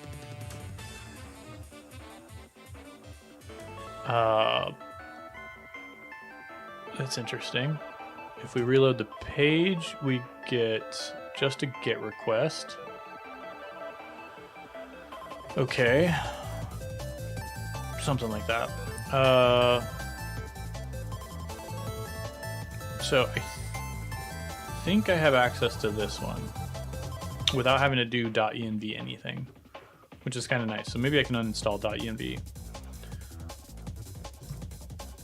But what I want to do is essentially, I want to create services, open API. I'm going to import something from /config.js. We're going to say at the root we're going to have config.js. This is going to export const. What is it? Open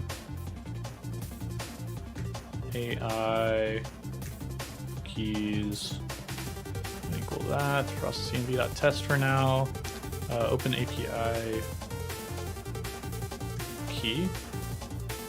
Until we can close. This is open API key. That's fine. That's going to be open API key. We'll open up the env file. We'll actually call this one open API key. And this is just going to be like 1, 2, 3 for now. And then this, reopen it. Are you not going to give me, hello? Is this not in the right spot?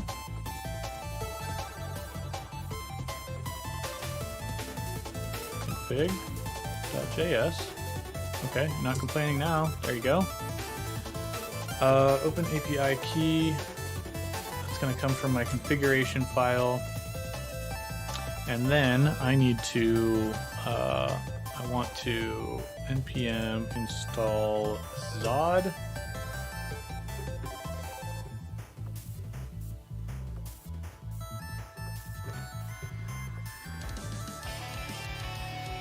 Okay, and then we don't need that, we don't need that. This is actually going to be a little bit different. We're going to import Zod from Zod.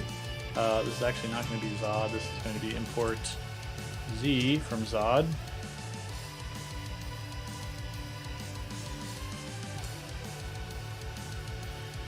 And then this is going to be Z dot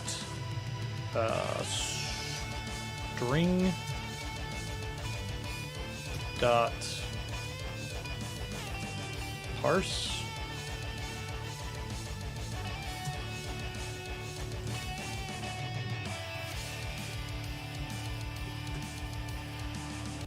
Should be something like this. So then this way, if it's not defined, my application should crash. I need to API routes none. Yeah, that sounds right. Maybe I'll get to that at some point. So let's do this. Let's try the entry server. Let's try simulating the same thing, right? Let's import from /config.js, and we're going to import OpenAPI key. OpenAPI key should be a string, well, naturally. We're going to console log that, and when the server runs, we do get that logged on the server. And if it is not defined,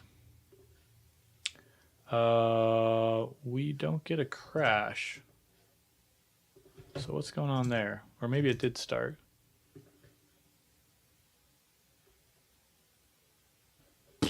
Nope, there you go. Okay, cool. Yeah, unhandled errors occurred. Invalid string type, cool, required. Perfect. So basically, this is another questionable decision, which is whether the env should be required for the application to run or not. Where's my music? Hello? There you go.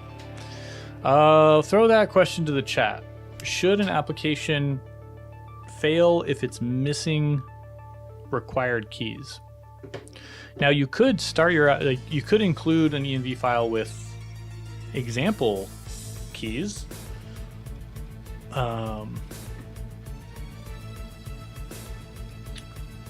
Tried using cloak env with NeoVim extension. It blinks the key. Yeah, it does. It does here too. Actually, this is something you have to be really careful with, because you can do process.env.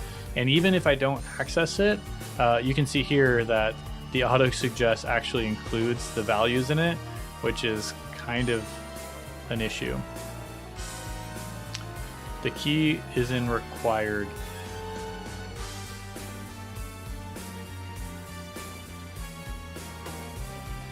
Yeah. Yeah, so far I think, I don't know which part I'm using, but it seems pretty safe to paste stuff in there. Oh, that is an open issue. Oh, that's awesome. Okay, cool. Because I was like, I should probably do that. And then I was like, I'm not going to do that. I should, but I'm not. But also, I don't have to now. So thank you, Brent and person that submitted the issue. But yeah, going back to the question, should the application crash if it's not set up correctly? I'm trying to include this practice in my applications to see how I feel about it. But for the time being, the nice thing is, if I put all of my process env configuration stuff into a config file, which is what I like to do for organizational purposes, I don't really have to worry about it too much, because I'm usually accessing the config and not process env directly. So I like to have it all set up in one place and then import those configuration things throughout. Cool. We will get to that in a moment. What I need to look at now is, I think I copied over some of this code from here somewhere. Yeah. So now what I need to do is actually call this. So I have this server action. This is what's happening on the server. This is what's going to happen. Somehow community library is snuck in there. That's where it's going to happen. I need my services. I need to add a file in there called index.js. Index.js all over the place. Export default as OpenAI from /open API. I think I misnamed that. Is it OpenAI or OpenAPI? It's OpenAI, because OpenAPI is a different specification tool. Okay, close that, save that, close that. Yeah, it's OpenAI.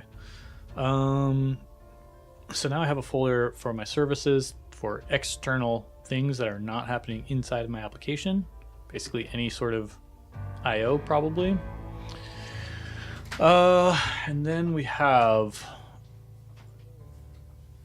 my prompt. Testy, we got to change testy. So I'm kind of curious about how I'm kind of curious about one thing around these application frameworks that are moving towards what I want to start doing more of, is like sort of moving towards like the PHP style thing. But essentially where a route has 3 responses that it has to take account for. On a GET request, the route should return, on the initial GET request, the route should return HTML. It should actually have four things it needs to do. On an initial GET request from the browser, it needs to return the HTML from the server. On a GET request based on a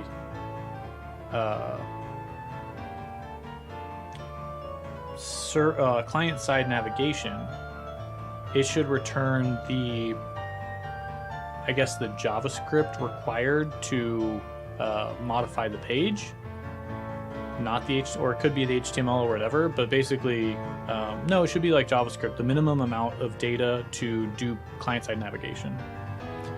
On a post request to that route, it needs to do what? It needs to return whatever it needs to return, basically. So I think that that's largely going to depend on whether it needs to be JSON or a redirect or something like that. But that's going to depend on what the request headers are. So yeah, I guess those 3.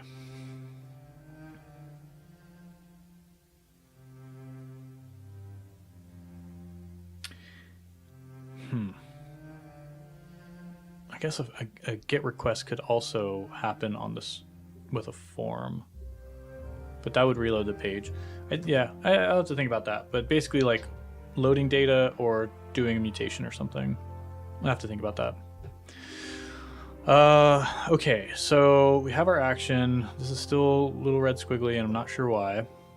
I should probably jump over to Ryan. Ryan's on stream right now, probably talking about some SolidJS stuff too. What was I doing? We never got around to how this CSS is going to be handled. But on here, I want this to be a type of text area. No, text area. Text area, please. Oh my gosh, I'm so embarrassed. Please just let me finish it with a prompt. Okay, text area. And then really need some CSS on this. let's do some regular CSS. Let's do root.css.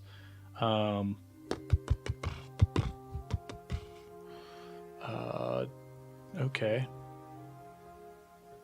Don't love what's going on here, or here, or here, or there, or any of it really. Okay. I am going to do something. I'm going to import, npm install Bedrocks, which is a library I maintain in case anyone's interested. I don't know how great it is, to be honest. But then we'll go over here into the root. Okay.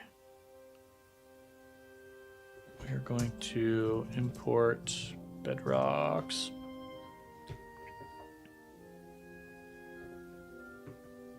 Get rid of that. That gives me some other interesting stuff to work with. Dark mode enabled by default. Some stuff I'm not sure I need to undo, but that's all right. Okay, cool. That's my prompt. Let's close that. So let's go here, and we're going to start working on this. My prompt, my label is going to be. Now, what do I want to actually build with AI? Let's start with, I don't know. Give me a prompt. Prompt. That doesn't matter. Let's get this actually working. So on the server side, we want to submit this form with this action. I want to submit it. Testy's getting a 500 error. Testy really needs a different name. Response constructor, invalid response status code. Invalid response status code. What is... I guess it would be like a 304 for a redirect. HTTP stat.tis. Cool website, by the way. 204, no content. That should have been valid. I guess I technically sent content.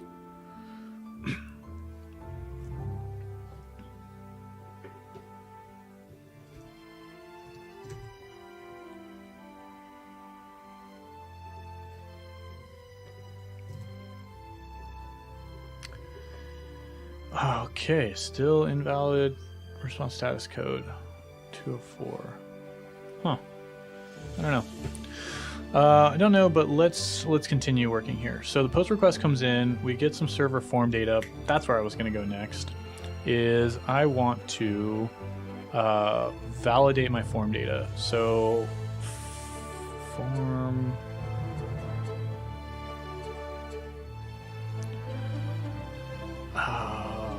Create server action is going to take a function. It doesn't know what. It does know what form is. Let me look at this code really quick. Server actions. Create server action. See, it's going to assign form data here, which is weird. Because this should be form dot something, but it doesn't know what that is. Okay. So what I want to do is sort of figure out how easy it is to recreate and pass around these actions are. So let's do this. Let's do call prompt. That's what I'm going to call it for now. We're going to say const call or function call prompt.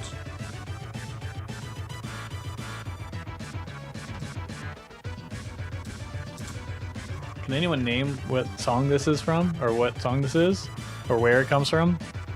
This should be a good one. It's a good one. Okay, call prompt. is complaining because /return type implicit type any. That's fine by me.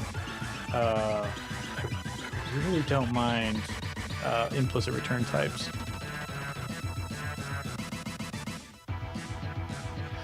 Okay, this should be form data.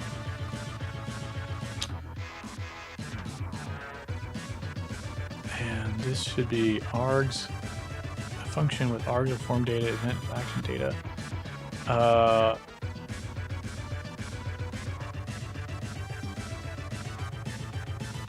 What I would like to see is, can this be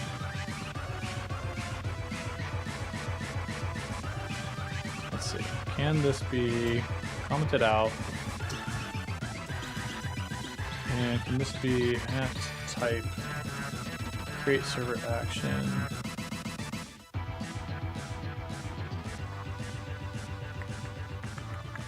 I think for this to work, this has to be const call prompt equals async function. This should be parameters of server action.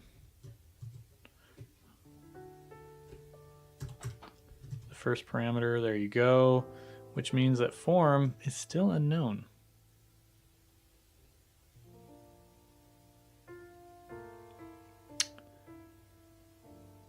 Which is strange. Okay, that's fine. Wait, let me grab this.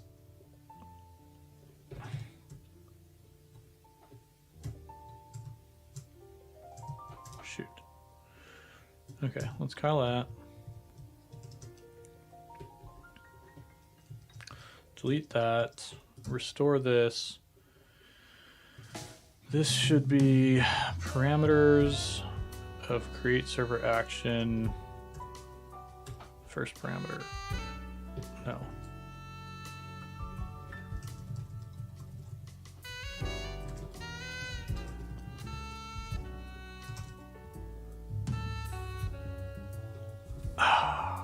Okay. And that should be 0. And it's unknown. Cool. Awesome. Well, what I'm doing here is this should be 1 and this should be form data, something like that. So now it's basically the same call signature as,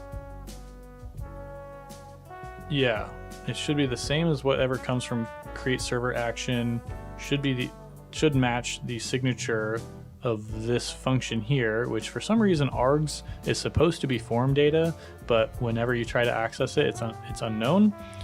And the event is an action event, which maybe is simpler than writing it this way, but you know, whatever.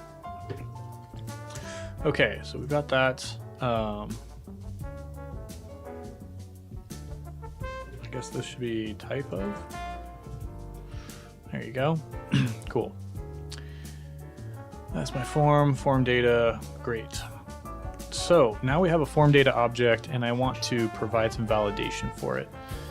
So I like using Zod. What I would like to do is validate my prompt as it comes in. We're going to say console log server form. Let's see.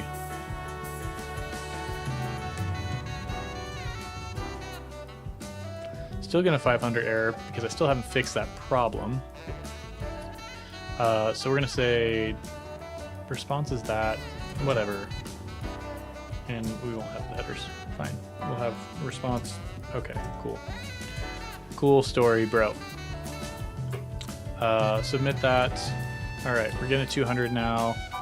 We get response okay. We get the response is okay. As my response, and that's cool because now this is shareable as an API, and this is going to be the route that's created here. This has to happen inside of a component using create server action, which I feel pretty okay with. Now I want this to be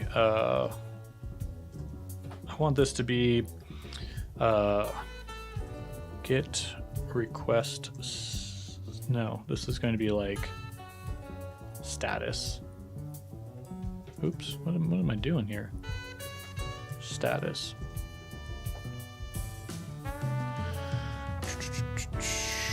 Because when this happens, this is the information that I get, is whether there's an error, what the input is, whether it's pending, and what the result is. So I need to figure out what this is.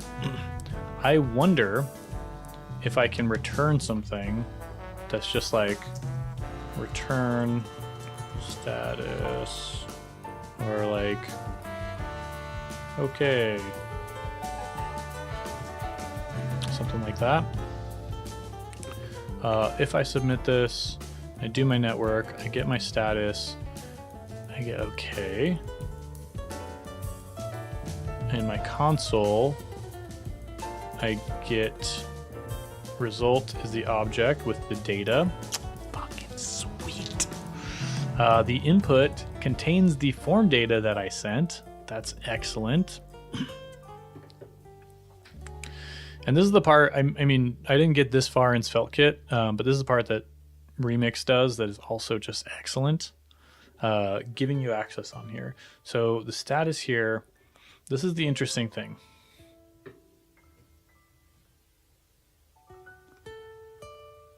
This is an interesting thing, that it's named based on whatever this variable is called. That's really weird. But I want this status to be, let's see, I'm going to call this request. Request is the status of the request, or contains the status of the request, which allows me to do things like call retry or result, and lets me do things like request dot pending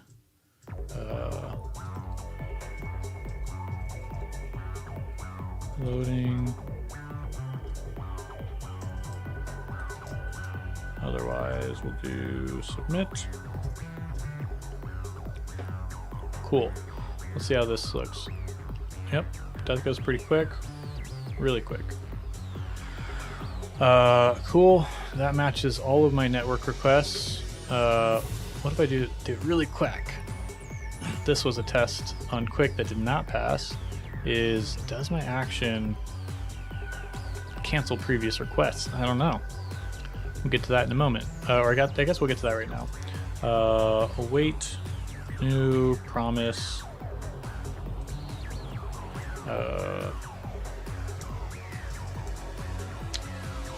I'll set timeout with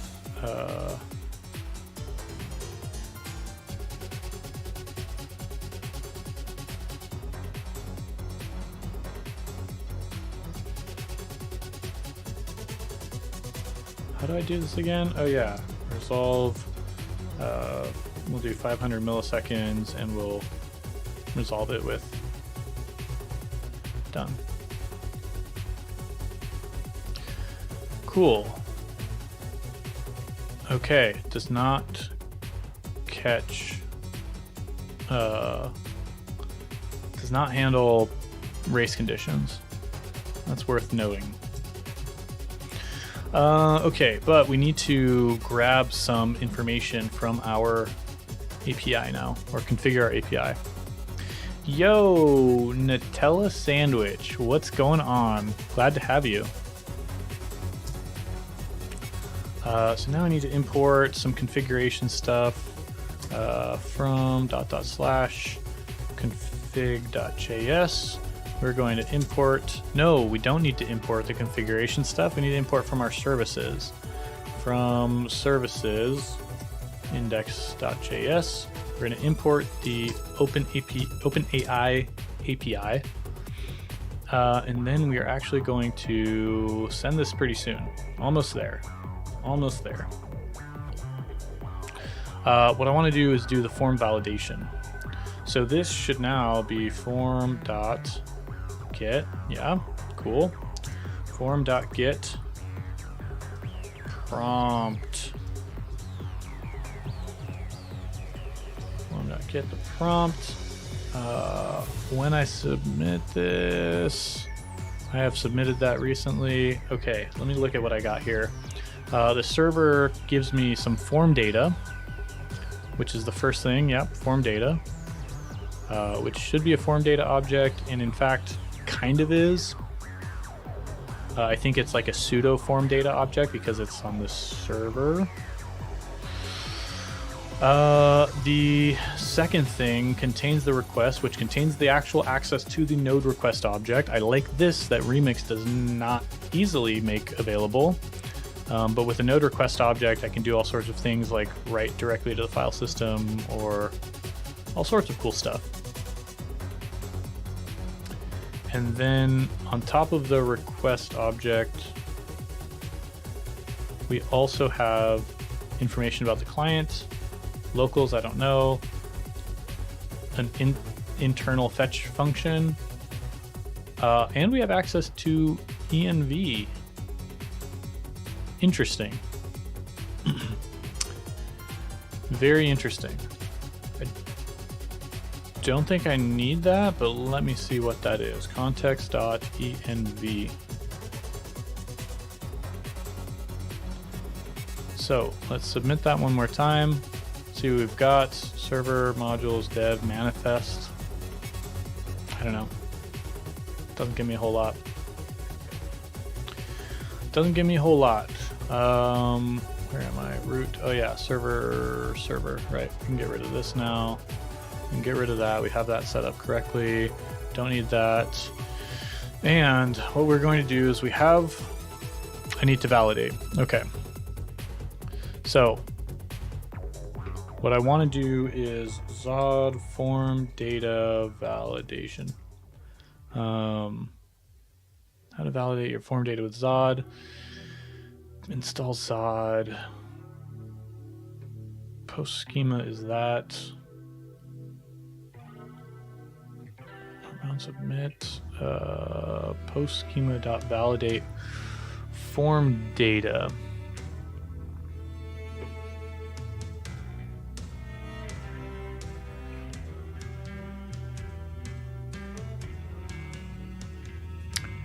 Okay, I don't think this is actually the right what I'm looking for, because that's not what I'm doing. Remix Zod form data. This is what I was looking for. So basically, I want to be able to validate an actual form data object, which certainly I could probably write myself, but I don't want to do that. So let's npm install Zod form data, and let's see how this works. I have this call prompt. I want to use this library and say import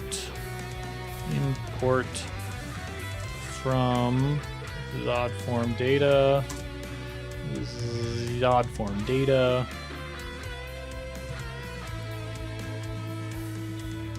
And this was null. I just realized. And that's an interesting decision because it should be undefined in my opinion. Let's see what the browser says. Browser is the ultimate source of truth. So we're going to grab this form data. We're going to say const form data equals new form data. We're going to grab the element in our that we have selected. We're going to say fd.get. We're going to grab the prompt off of that, and it's going to return null. So okay, that is the correct. Well, that is what the browser says is the correct implementation. How's the chat doing? Let's see. Stony, man, I missed some things. Stony, you laughed and said, WTF. On March 14th, We emailed you about free team subscription outlining our intention to sunset that plan. In the friend community, we decided to reverse course and are no longer sunsetting the free team plan. Oh, for Docker. Oh, wow. Yeah, that was a... Oh no, someone trusts the client. I'm not trusting the client.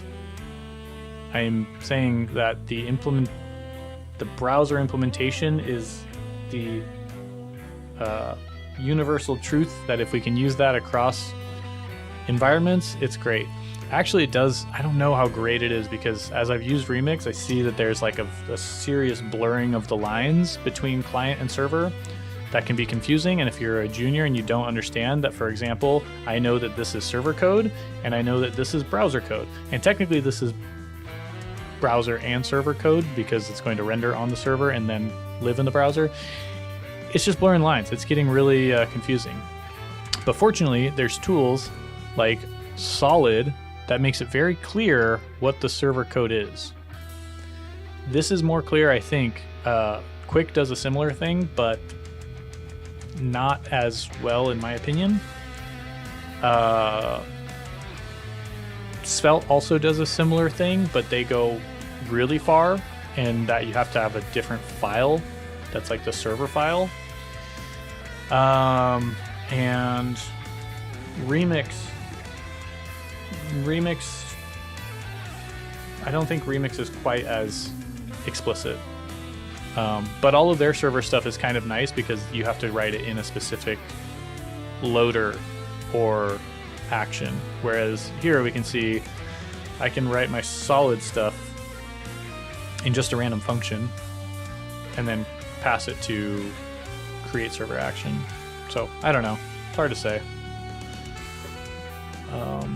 But let's do this. So I'm going to say, let's see, const schema equals zfd dot form data. This is interesting. Checkbox file JSON numeric preprocessed form data. This is kind of cool, but I'm going to stick with form data. I'm going to see what this library actually does. Let's do search web. So you might give Laravel a whirl.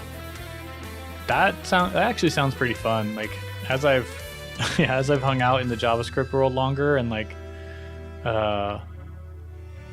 who does it? Who has it good? Oh, there's a developer that does remote OK. Let me see if I can find his tweet. Let's see. Twitter. Me, Laravel developers.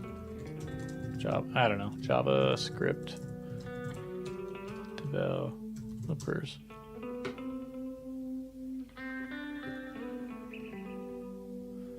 I don't need to look that up, but it's funny. He basically posts a GIF of a Lamborghini or a Ferrari sitting inside of like a plastic bubble with a whole bunch of objects being thrown at the plastic bubble and just bouncing off. And he basically said something like, me being a Laravel developer talking crap about the JavaScript, how much of a mess the JavaScript ecosystem is. It's pretty funny. I was learning. Yeah, I just think that the Laravel stuff, I wish we had Laravel for JavaScript. And I think that we might be getting there, but JavaScript ecosystem just kind of loves reimagining things. And Laravel just went with let's just get something that works and has all of the things you're ever going to need to build an app, and then you can just go ahead and build your app. We'll see. Okay, so I need to see, request.form data. Okay, so this is what I want. I want an object, and it's going to have a prompt. Whoa.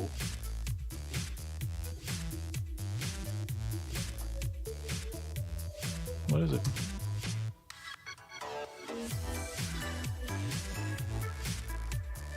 Okay, prompt is going to be a ZFD dot, or maybe it's a Zod string. Interesting. Interesting. Okay. All right, it's a zfd.text.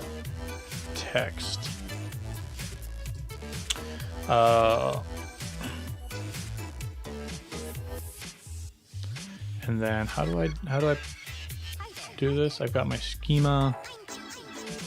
You want eloquent? Yeah, spell kit, sure. You want eloquent and collection to be part of a backend framework. Yeah, I don't know what those are. Okay, schema await request.form data. I don't think I need to do that. I should just be able to parse.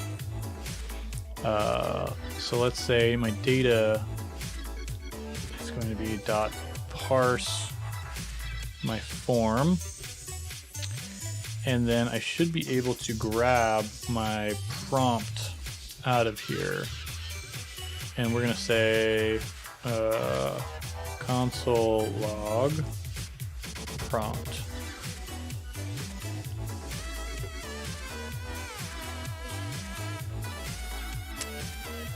Submit that. We get an internal server error because it is expected or required. We're going to pass something in. We're going to submit it. We get another internal server error. So what's the issue here?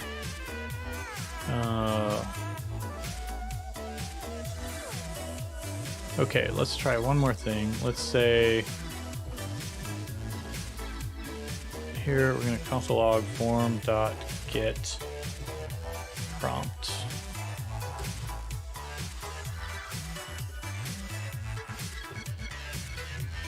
Submit that, and we still get null. Interesting.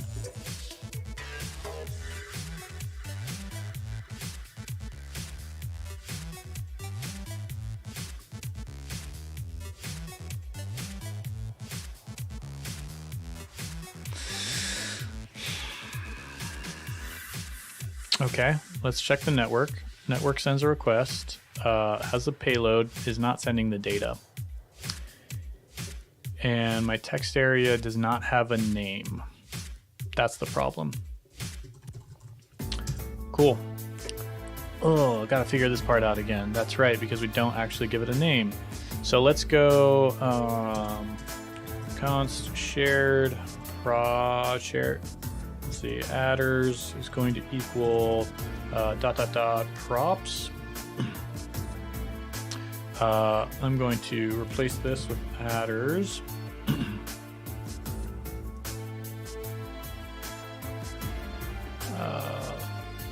The name and the ID need to be on there.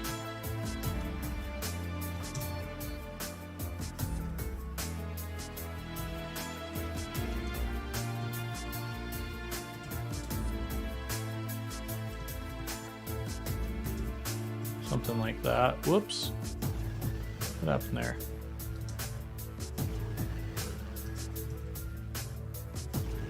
Oh, you son of a... Alright, you piece of crap.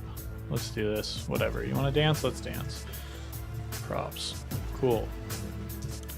Const, all that equals props. Don't need you anymore. Properties. Whoa. One thing that is kind of annoying about... What are you complaining about? File name is... Rename it to input.jsx. No, thank you. I probably should. What is that complaint? Unicorn file name case. Can I ignore this one? No, I should just turn that off. Okay. Name is specified more than once.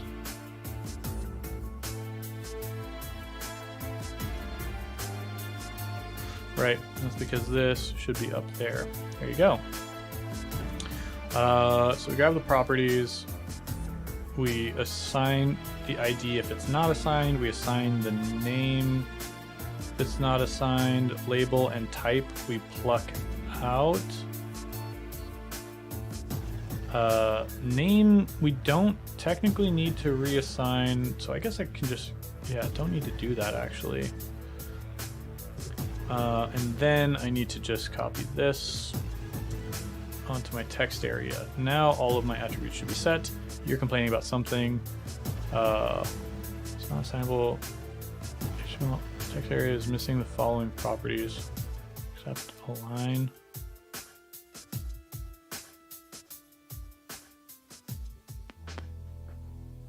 All right, well, we'll leave that closed for now.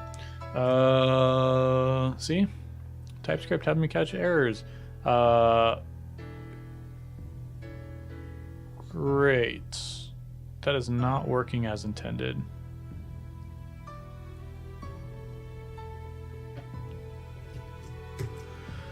That is not working as intended because of what?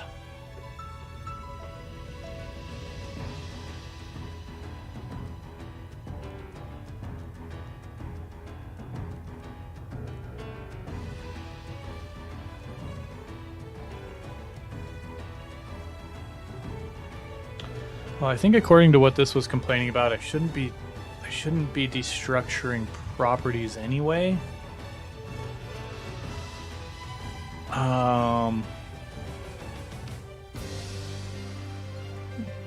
Should be used within JSX, attract scope, like create effect.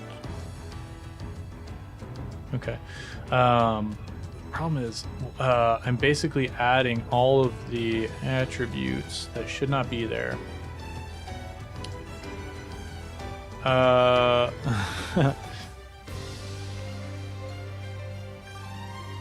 Gotcha. Objection, or eloquent and collection. And are those PHP tools? They must be, right? Now, what happened with Prisma? You think eloquent is better than Prisma? And I gotta say, that doesn't look really beautiful to me, what you're sharing. 10 million%. Stony doesn't understand how percentages work. Conditional queries directly from the browser, and it's all auto-sanitized. Okay, I might have to check it out. All right, real pain in the butt here is... Okay, attributes. Right, what I need to do is this attributes equals properties, something like that. Take the ID out of there.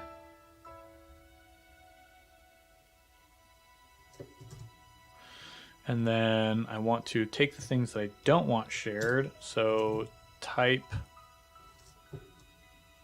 Okay, I basically have it above. Right. Const that, and then that. Okay.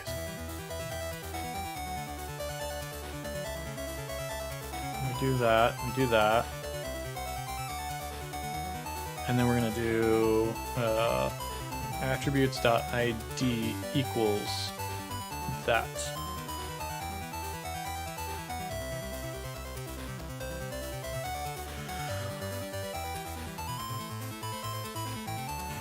And then the ID here should be attributes.id. Okay, I think I got this right. Red screen of death.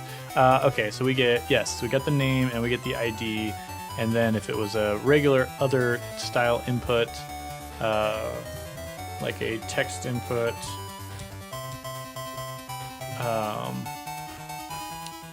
it would also have the type on it, which is set to text. And prop ID, which we can also do type of, what is it? Sure, checkbox. And yep, we get a checkbox. Great. Okay, that's working. Cool.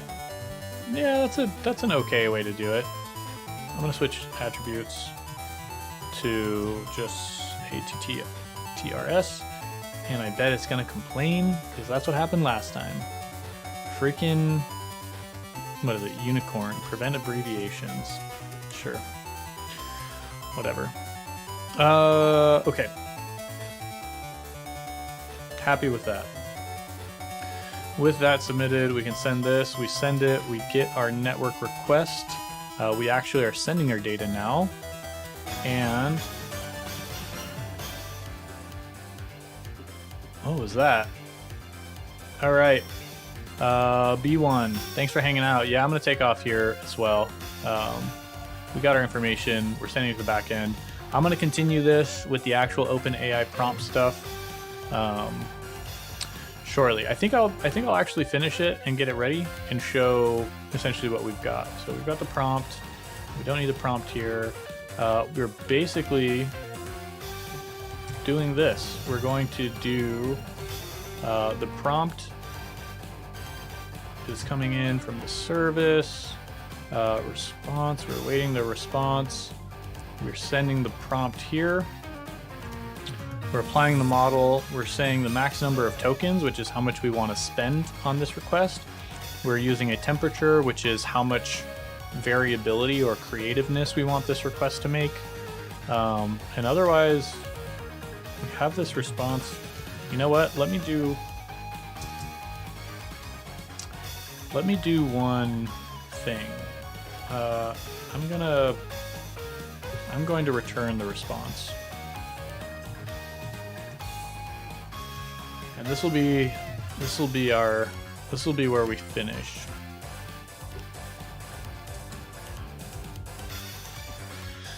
And what is it gonna do? Let's see.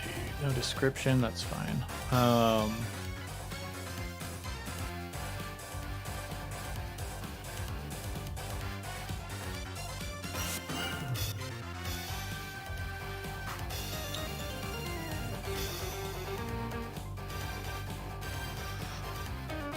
Let's see, I'm gonna call this route action, or yeah. And we're gonna call this the home action.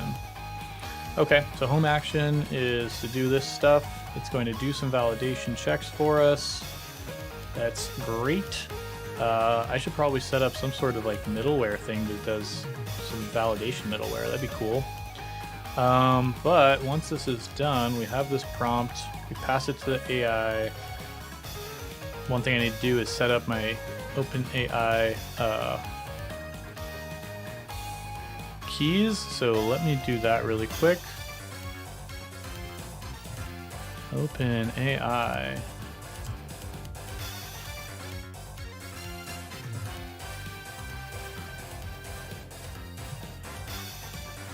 Okay, let me open my env file in a place that no one is hopefully looking at it.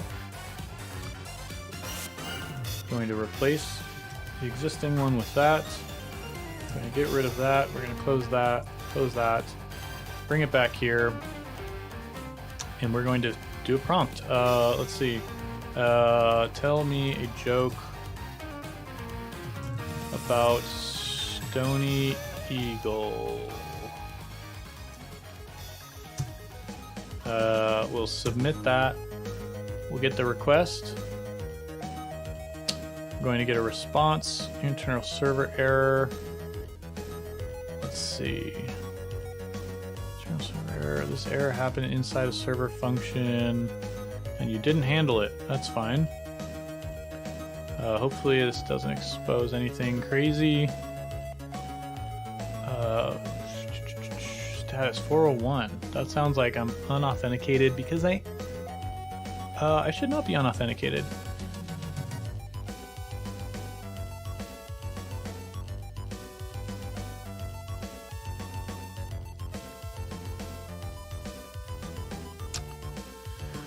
Maybe it's a matter of the server needing to be restarted because I changed the env environment variable. So let's give that a shot.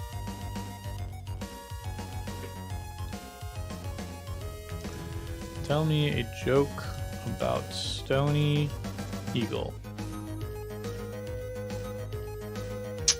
Still no. Okay. Error converting circular structure to JSON. Okay.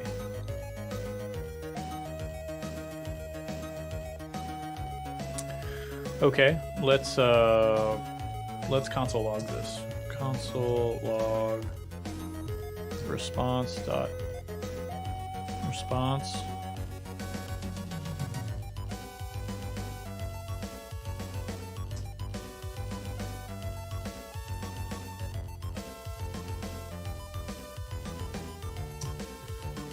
See if we can log the response.data. Tell me a joke about Stony Eagle. I'm going to copy this. I'm actually going to code this. Oh no! My camera died.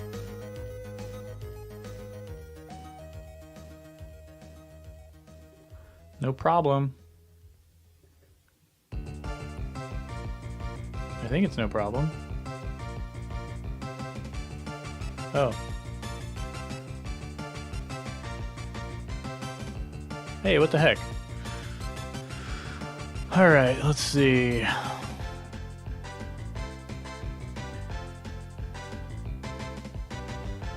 There we go. Alright.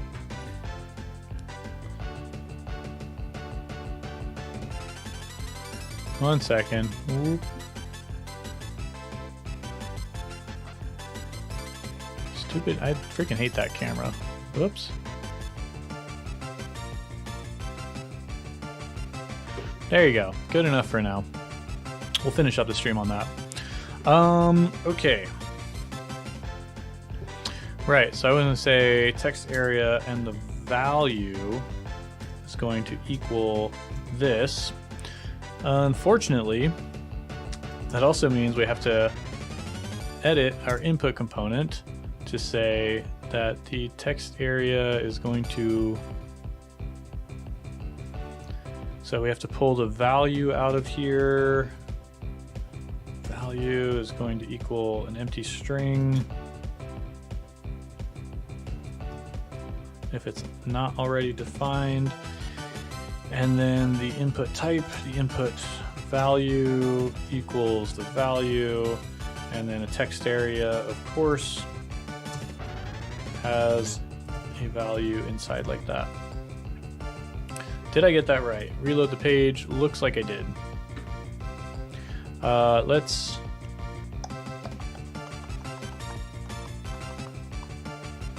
I wonder if I didn't... If I didn't do this, actually. And I did something like attributes.value.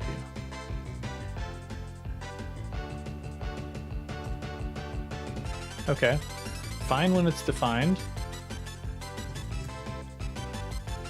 Undefined doesn't seem to be a problem either. So I guess we'll stick to that.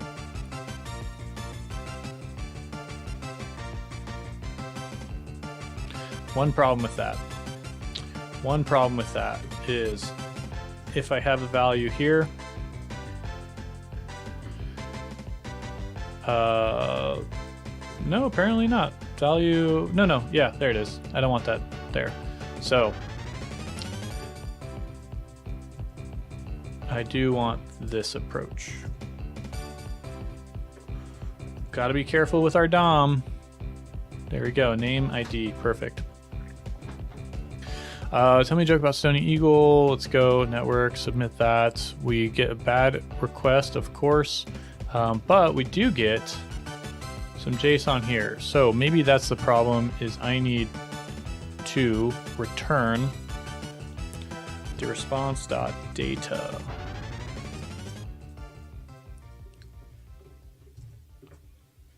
Okay, submit. We've got our loading thing. We get the request. We get the response. And we have our response choices, which are what did the.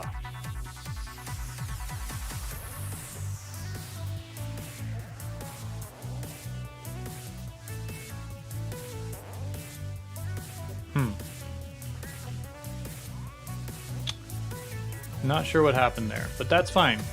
The main point is that we're using it at the moment. What did the... I don't know what's up with that.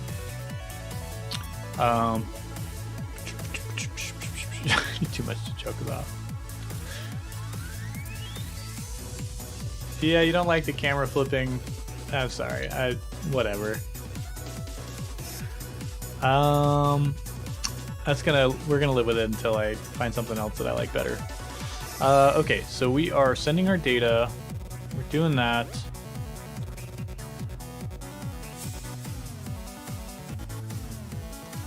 What I would like to do is console log request. This is where I'm gonna leave it. I'm gonna check out the console. It's not gonna do anything to begin with. When we submit, nothing.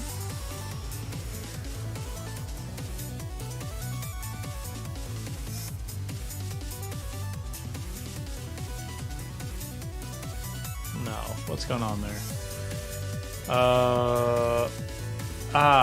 Right. I have to put it in the actual return. So this is an interesting thing. This is an interesting thing about Solid. So this is actually really cool. It won't track that the request has changed unless we put it inside of the JSX. So we're going to have the form. We're going to have a pre-tag here. We're going to have JSON.stringify this request. We're going to pass it null and 2, and then we're going to close that. And then we'll see how this says. Pending is false, pending is true, input has some data, and then the result is this. What did the?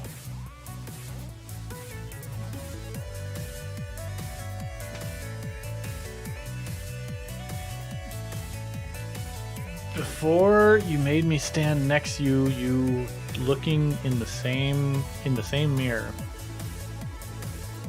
No, this is the right angle your camera is now serving as my eyes when I am standing in front of you.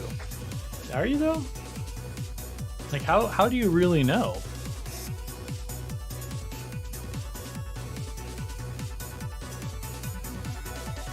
I mean, the benefit here is, yeah, you can read whatever I write. It doesn't matter. I'm actually going to be getting a new camera soon that doesn't shut off like this.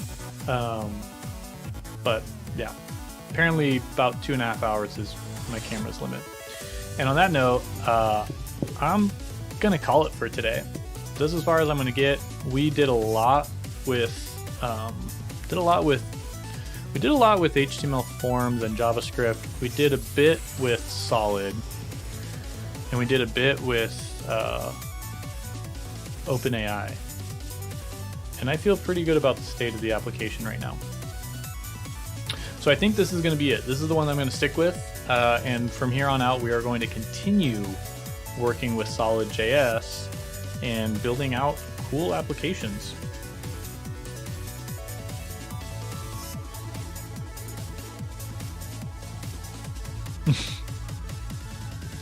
I'll get the camera fixed and then it'll be the right way around. But I have some cool plans for what I'm doing with the new camera that's coming, so it should be fun. All right, I hope you enjoyed it. Thanks for hanging out. Be sure to like and subscribe if you haven't already. And I'm going to go ahead and set up a raid for Ryan Solid because he's actually the creator of Solid. And I'm kind of curious to see what he's got to say. So anyway, thanks for hanging out. This was a good turnout, and I hope that people enjoyed it. If you have questions, find me online and ping me. That's another thing I got to change here is my channel description so that I can actually have interesting, or actually mention where people can find me. All right, I'll catch you next week, and enjoy the weekend. We'll get you that.